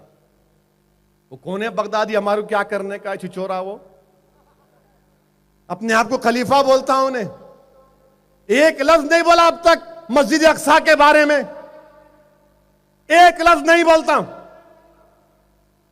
और आपको मालूम कि 1.5 लाख मुसलमानों का कत्ल करने वाला ये आईसिस दाइश। और जो ना, फिर से मैं इस बात को दोहरा रहा हूं, नौजवानों, अगर तुमको आईसिस के वीडियो देखकर तुम्हारे जज्बात, तुम्हारा खून खोलता है ना, तो एक थोड़ी देर के लिए मेरी बात को सुनो। आओ ना, दारुसलाम को आओ, मंजलिस के लिए काम करो। हम भी अल्लाह की राह में जदोजहद कर रहे हैं। आओ अपने जज्बात को, अपनी काबिलियत को, अपनी नेकियों को, अपने तकवे को, हिंदुस्तान को फिरका परस्ती से बचाने के लिए इस्तेमाल करो। जान देना आसान है, जान बचाना मुश्किल है, याद रखो। जान देना बहुत आसान है, जान बचाना मुश्किल है। घर को जला देना आसान है, घर बनाना मुश्किल है। याद रखो नौजवानों, मैं तुमसे कह रहा हूं, तुमसे भीख मांग रहा हूं। मैं तुम्हारे जज्बात की कदर करता हूं, मैं तुम्हारे इस्लामी जज्बात की कदर करता हूं, मगर उसको सही रास्ते पर लाओ। आओ सियासी तौर पर मुतहरिक हो जाओ। हम अपने मुल्क को एक बेहतरीन मुल्क बनाएंगे, दुनिया में इसको जन्नत बनाएंगे। आओ तुम इस्तेमाल करो, जमहूरियत को इस्तेमाल करो। तुम क्यों वहां जाने की बात करते, तुम यहां की बात करो। घर में चिराग करो। आज हिंदुस्तान का मुसलमान परेशान है नौजवानों। मैं देख कर आया हूं बिहार की गुर्बत को। हमारे मेहमान खुसूसी मेरी इस बात को मानेंगे कि जो गुर्बत मैंने सीमांचल में देखी, हिंदुस्तान के कहीं इलाके में नहीं देखी। तुमको मालूम 50% बच्चे मुसलमानों के सीमांचल में पैदा होकर 2 साल के अंदर मर जाते हैं। 50% बच्चे सीमांचल में। क्या तुमको मालूम नौजवानों, मगरबी बंगाल में 27% हमारी आबादी और 48% मुसलमान जेलों में। तुम क्यों नहीं वकील बनते? तुम क्यों नहीं जज बनते? तुम क्यों नहीं मजिस्ट्रेट बनते? तुम क्यों नहीं आईपीएस ऑफिसर बनते, ताकि हमारे बच्चों पर कोई जुल्म ना कर सके? 27% मुसलमान, 48% जेलों में है। बिहार में सेकुलरिज्म का बाजा बजता है। 17% मुसलमान हैं तो 20% जेलों में है। महाराष्ट्र में 11% हैं तो 27% जेलों में है। तुम वहां क्यों जाते? आओ ना, इन जेलों से निकालने की बात करो। अगर तुम काबिल हो तो मैं तुमसे कह रहा हूं कि आज के जल्द से रहमतुल आलमीन से इरादा करो। ये अज़म लेकर उठो कि अब मैं अपने मस्जिदों को आबाद करूंगा, अपने बच्चों को पढ़ाऊंगा, अब खास तौर से अपनी बेटियों को, अपनी बहनों को पढ़ाऊंगा। अगर तुमको इतना जज्बा है जान देने का, तो क्या तुम एक काम कर सकते हो? एक तो इरादा कर लो कि अब मैं जहेज नहीं लूंगा। तुम जान देने की बात कर रहे, मैं तुमसे कह रहा हूं जहेज मत लो नौजवानों, तुम्हारी बहनों की, हमारे बहनों की शादियां हो जाएंगी। तुम इस्लाम से मोहब्बत करते ना, तो क्या जहेज लेना गैर इस्लामी नहीं है? बताओ, सुन्नत से साबित करो मुझे कि जहेज लेना सुन्नत में शामिल है। नहीं है शामिल। बल्कि उलमाए किराम ने कहा कि अगर ये जहेज, ये जोड़े की तुम अगर बात करते तो रुश्वत है, रुश्वत है। अगर तुमको जान देना है ना, तो कम से कम जान मत दो, कहो कि मैं अपनी शादी में खाना का मुतालबा नहीं करूंगा, सिर्फ शादी करूंगा, बिस्किट खिलाऊंगा। खिलाओ उस्मानिया बिस्किट। मालूम उस्मानिया बिस्किट क्या रहता? वो चांद कैसा रहता। खाओ, खिलाओ। थोड़े पैसे है तो कराची बेकरी का फ्रूट बिस्किट ले लो। वो भी नहीं है तो उसकी भी जरूरत नहीं है। खाली निकाह करो, घर को जाओ। याद रखो, एक मैं बार बार आपसे कह रहा हूं कि एक नेक बीवी सबसे बड़ी नेमत रहती है। तुम्हारे घर में बहनें हैं, अल्लाह ने मुझे भी बेटियां दी हैं। मैं 2 दिन पहले की बात तुमसे कर रहा हूं। मेरे साथ दारुसलाम में मेरा एक जानने वाला दोस्त आया, कहा कि असद तुमसे बात करना है। मैं अंदर लेकर गया तो मेरे सामने रोना शुरू कर दिया और कहा कि, मैं पूछा क्या बात है भाई, बता, तू मेरा पुराना दोस्त है। तो बोला कि मेरे भाई, मेरे बच्चियां बड़े हो रहे, मेरे को अल्लाह ने 5 बेटियां दी हैं, मेरे घर में 3 बहना हैं। जो भी रिश्ता तय करने जा रहा हूं बोल रहे कि जोड़े के 3 लाख रुपये, 2 तोले सोना, एक 500 लोगों का खाना, बिरयानी होना, उसमें मैं क्या करूं भाई? मैं लोगों के सामने जाके भीख भी नहीं मांग सकता, मैं अपनी इज्जत का सौदा नहीं कर सकता, मैं क्या करूं? और आप वो जालिमों का वीडियो देखकर आपको भटका रहे हो लोग। आओ, ये बुराई का हम खातिमा करते हैं। है हिम्मत तुम में? है तुम में हिम्मत कि तुम जहेज का खातिमा करोगे? अगर है हिम्मत तो आज इरादा करो अल्लाह का नाम लेकर कि दोबारा कोई ऐसा भाई नहीं आएगा रोते हुए दारुसलाम का कहीं पर। तुम नहीं जानते कि कितने घरों में परेशानी है, कितने लोग परेशान हैं। अगर रसूलुल्लाह सल्लल्लाहु अलैहि वसल्लम से मोहब्बत है तो जाओ पढ़ो शहजादी जन्नत का निकाह कैसा हुआ, देखो, देखो, पढ़ो। अहले बैत से अगर मोहब्बत है तो देखो जिंदगी कैसे गुजारी थी। नौजवानों, आज तुमको मैं दावत दे रहा हूं, तुमको मैं तरगीब दे रहा हूं, तुमसे भीख मांग रहा हूं, तुमसे डिमांड कर रहा हूं, तुमसे अपील कर रहा हूं कि खत्म करो इन बुराइयों को। मैं तुमसे कह रहा हूं तुम जिंदा रहो, एक गयूर मुसलमान बन के जिंदा रहो। तुम फख्र के साथ कहो कि हाँ, हिंदुस्तान मेरा मुल्क है, मैं यहां पर अव्वल दर्जे का शहरी हूं। मैं तुमसे कह रहा हूं कि यहां पर सीना तान के जिंदगी आप और हम गुजारते आए हैं और इंशाअल्लाह गुजारेंगे। हम जान नहीं देंगे, हम जान बचाएंगे, हम मुल्क को बचाएंगे, अपनी बहनों को बचाएंगे, अपनी मस्जिदों को बचाएंगे। ये काम हमको करना है और हम खामोश नहीं बैठ सकते। याद रखो, जहेज क्या करते हमारे पास? जहेज दे देते, बाप का इंतकाल हो जाता, अम्मा मर जाते, बहन बोलती मेरा हिस्सा कहां है? तो बोलते तेरा कन्यादान नहीं करे हम, कई का हिस्सा तेरा? मैं ऐसे कई बहनों को जानता हूं। अरे जहेज मत दो, बाप का हिस्सा दो। याद रखो, अल्लाह के पास तुम्हारी पूछ होगी। अल्लाह के पास तुम्हारी पूछ होगी, जो हिस्सा अल्लाह ने तय किया उसको पूरा करो। जहेज देकर अपनी बहनों को अपने माँ बाप की जायदाद से महरूम करना है बहुत बड़ा गुनाह है। अल्लाह के रसूल से मोहब्बत है तो जबान से नहीं बोलना, अमल करना।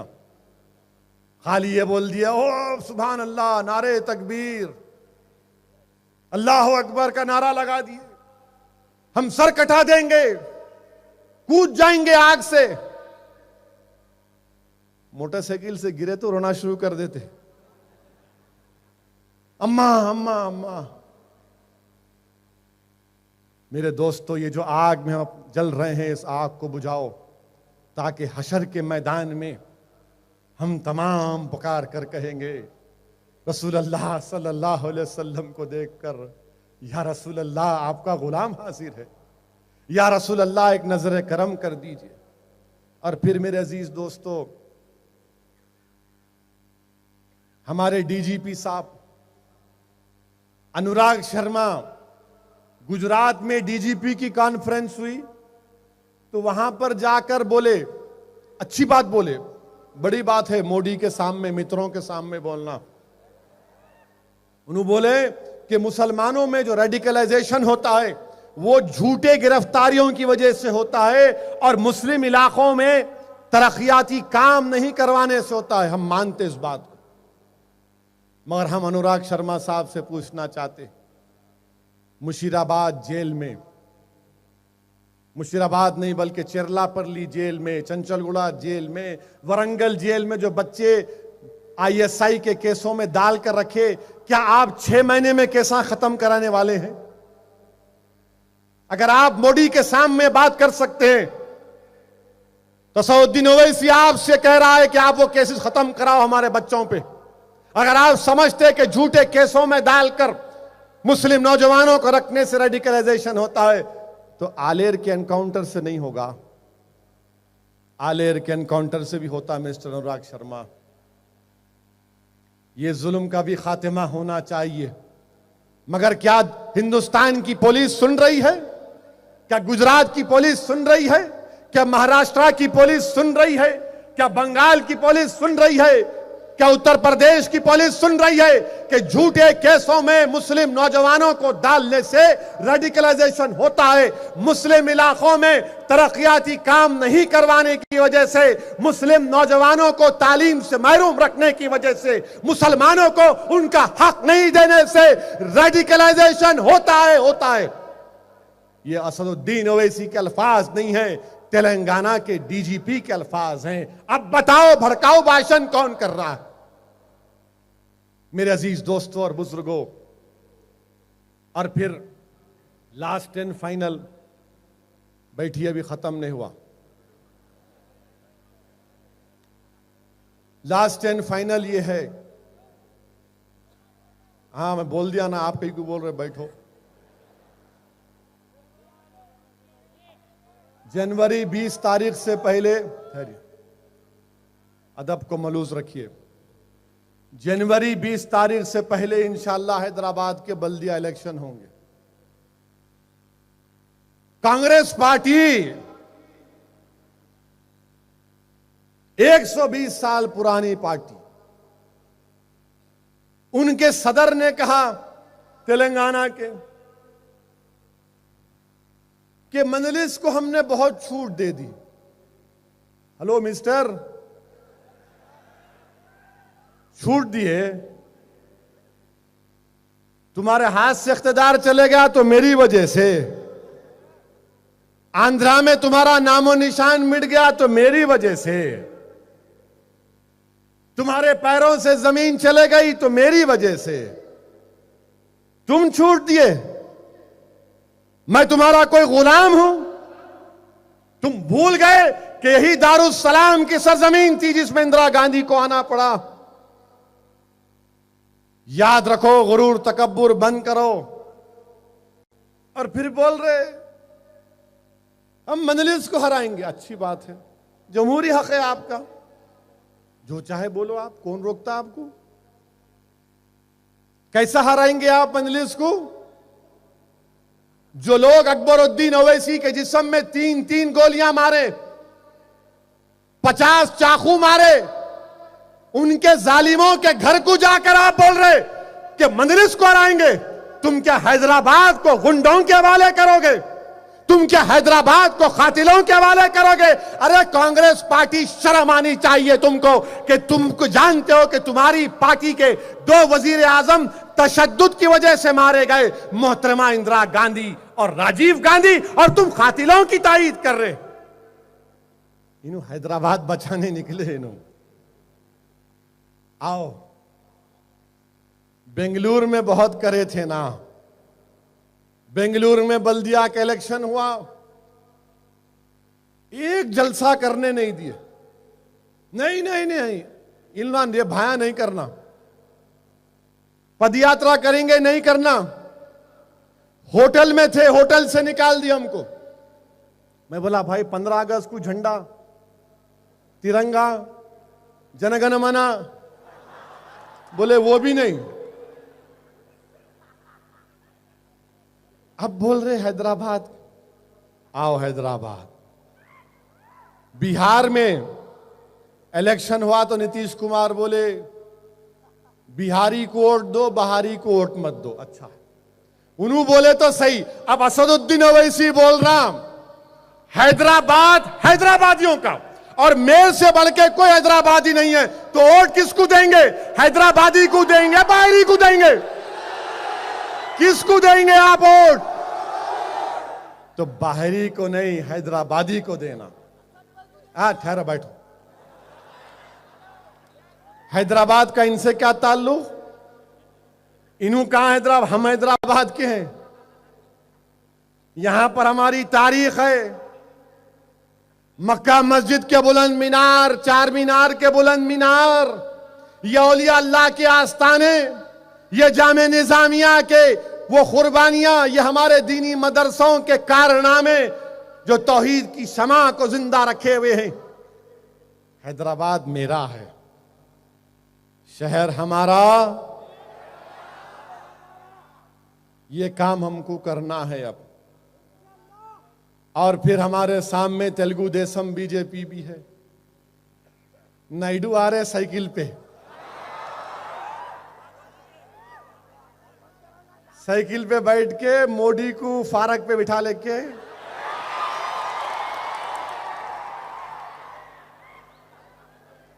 और मोदी बोल रहे ठहरो नायडू साहब एक सेल्फी ले लेंगे।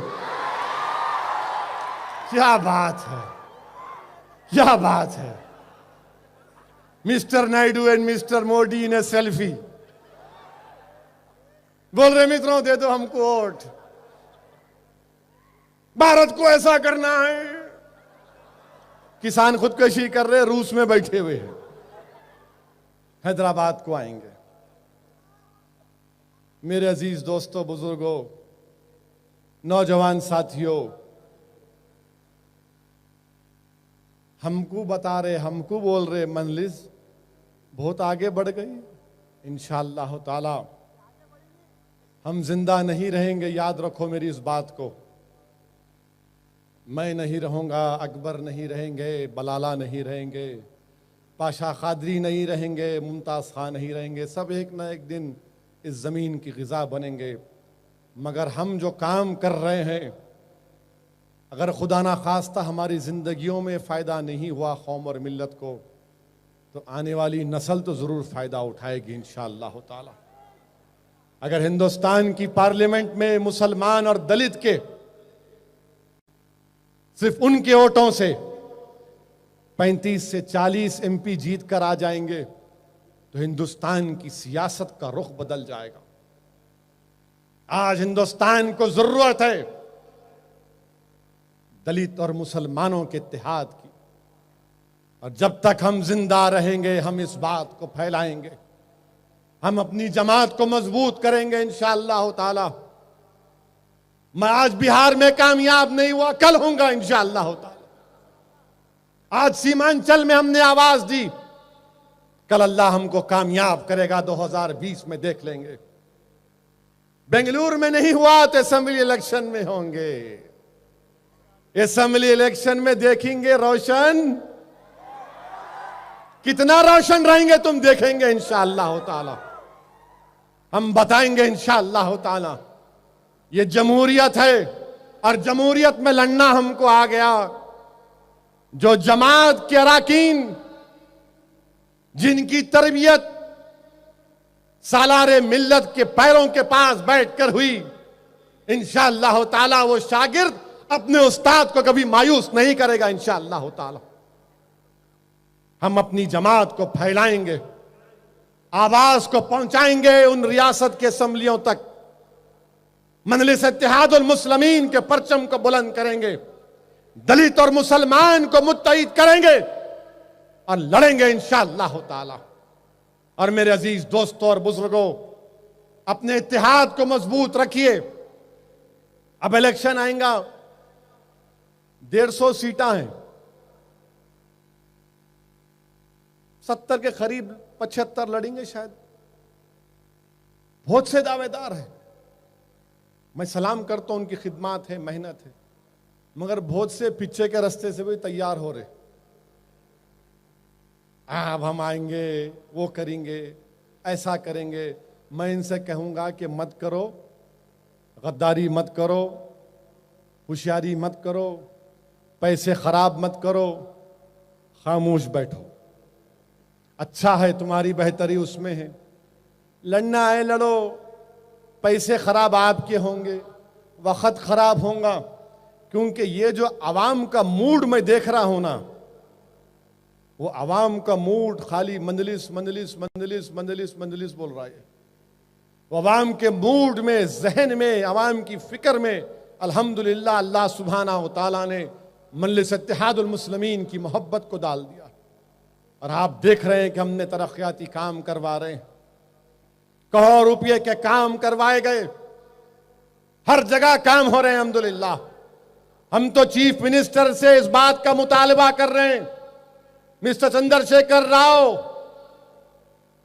हैदराबाद में गरीब मुसलमान दलित बैकवर्ड क्लास को घर की जरूरत है।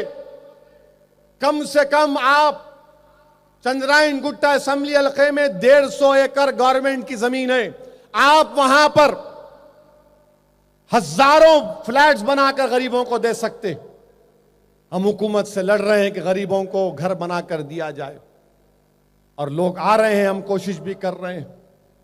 और दूसरी बात, ये बिल्डिंग रेगुलराइजेशन के मामले में हम हुकूमत को बोल रहे हैं 100 गज के कई को पैसे ले रहे हैं आप, छोड़ो 100 गज को, फ्री में कर दो रेगुलराइजेशन उनको। ये जो पानी का बिल है उसको माफ कर दो आप, कितना होगा 40-50 करोड़ रुपए। ये 4 आने के बंदर के लिए 12 आने की रस्सी क्यों कर रहे हैं आप? लाइट का बकाया जात है, माफ कर दो आप, एक मर्तबा लाइट पानी का माफ कर दो, गरीबों से बहुत बड़ा बोझ टल जाएगा। ये मजलिस इत्तेहादुल मुस्लिमीन काम कर रही है, 5 रुपये में खाना हम दे रहे हैं। ये मजलिस की स्कीम थी, फ्लाईओवर हम बनाए, मजलिस की स्कीम थी। आप क्या बोलेंगे? तो कांग्रेस बोलेगी, टीडीपी बीजेपी मिलकर मुकाबला करेंगे। अब खबर आ रही है कि साइकिल के ऊपर नायडू बैठेंगे, फारक पे मोदी बैठेंगे, और ये पीछे स्टैंड पे कांग्रेस के लोग बैठेंगे। तीनों मिलके आ रहे हैं मुकाबला करने के लिए मजलिस इत्तेहादुल मुस्लिमीन से। अच्छा है, 3 ही आ रहे, और थोड़े आ सकते हैं क्या? आओ, एक 4-5 करके एक मर्द से मुकाबला करो। खाली 3 कई को आ रहे भाई, और एक 2-3 को जमा करो, आओ मुकाबला करो। हम बताएंगे, ये पूरे के पूरे एक हो रहे हैं, तेलुगु देशम, बीजेपी, कांग्रेस, कि मजलिस को रोका जाए। दिल्ली में मोदी को फिक्र मजलिस की, नायडू को फिक्र, यहां कांग्रेस को फिक्र, और फिर बात करते रवादारी की, टॉलरेंस की। क्या दिया अपने मुल्क को? बात करें कि बोलते वो तकरीर, तुम्हारे भाई की तकरीर, तुम्हारे भाई की तकरीर। अच्छा, अब मैं बोलूंगा तुम्हारे को, 84 के राइट्स में जब 10,000 सिखों को मारा गया, किसने कहा था जब झाड़ जमीन पर गिरता है तो धरती हिलती है। अब बोलना शुरू करूंगा मैं। अब तुम समझ रहे हम नहीं बोल सकते। अरे हम ही बोलने वाले हैं, दूसरे तो बोल ही नहीं सकते। बीजेपी वाले बोलते वो 15 मिनट 15 मिनट 15 मिनट 15 मिनट की बात करने वालों, अहमदाबाद में मोदी ने क्या कहा था? हम ये रेफ्यूजी कैंप इसलिए चलाएं कि यहां पर बच्चों का प्रोडक्शन सेंटर हो जाए, हम दो हमारे 25। ये नहीं बोले थे, अब ये भी बोलेंगे। घर वापसी बोलेंगे, हरामजादे रामजादे बोलेंगे, हमारी जिंदगी में मंदिर बना दो ये बोलेंगे। तुम सब बोलेंगे, हम नहीं बोलना कहते। आप बोलेंगे तो दूल्हे भाई, हम बोलेंगे तो गुनाहगार। हर चीज आप बोलते जाएंगे। गोश्त खाना है तो पाकिस्तान जाओ। वो त्रिपुरा का गवर्नर बोल रहा, अगर तुमको गोश्त खाना है तो सुअर का गोश्त भी सामने लाकर रखेंगे। अब सब बात बोलना पड़ेगा। बहरहाल अजीज दोस्तों, बोलना भी है और काम करना भी है। मजलिस सिर्फ बोलती नहीं है, काम भी करती है। और इंशाअल्लाह ताला अल्लाह से दुआ करिए कि अल्लाह सुब्हानहू ताला अच्छे उम्मीदवारों का इंतखाब मुझसे कराए। यह बहुत मुश्किल काम है। सालारे मिल्लत में मरदुम शनासी की अल्लाह खुदादाद सलाहियत दिया था उनको। असदुद्दीन ओवैसी कमजोर है मेरे भाई, आप दुआ करिए कि यह एक बहुत बड़ा फैसला हमको करना है। और आप तमाम की मैं इजाजत और रजामंदी चाहता हूं कि आप तमाम से अपील कर रहा हूं कि जमात को कामयाब करना है। असद अकबर को, बलाला को, मुमताज खां को नहीं करना है, जमात को आपको कामयाब करना है। मजलिस इत्तेहादुल मुस्लिमीन अपनी जमात को, अपनी सोच को, अपनी फिक्र को, अपनी शनाख्त को, अपनी मुस्तकबिल को, अपने शहर को कामयाब करना। क्या आपकी इजाजत है? आपकी रजामंदी है? इंशाअल्लाह ताला ईमानदारी की जीत होगी और आप तमाम के भरपूर ताउन और दुआओं से जीत होगी। और इंशाअल्लाह ताला शहर हमारा, मेयर हमारा। हैदराबाद हैदराबादियों के लिए है, हैदराबाद बाहर के लोगों के लिए नहीं है। हैदराबाद हैदराबादियों के लिए है। आइए अपनी जमात को मजबूत करिए। और आखिर में आपसे कहूंगा कि कुरान और सुन्नत की पाबंदी करो। नौजवानों, तुम इस कौम के मुस्तकबिल हो, तुम मुल्क के मुस्तकबिल हो। खूब पढ़ो, नेक बनो, बुराइयों का खात्मा करो और आओ मजलिस को मजबूत करो। वाखिर दावान अल्हम्दुलिल्लाहि रब्बिल आलमीन। अब कल सुबह में सुदूर मोतमदीन अजला का 11 बजे इजलास होगा। वाखिर दावान अल्हम्दुलिल्लाहि रब्बिल आलमीन। यहीं बैठिए, मत आइए।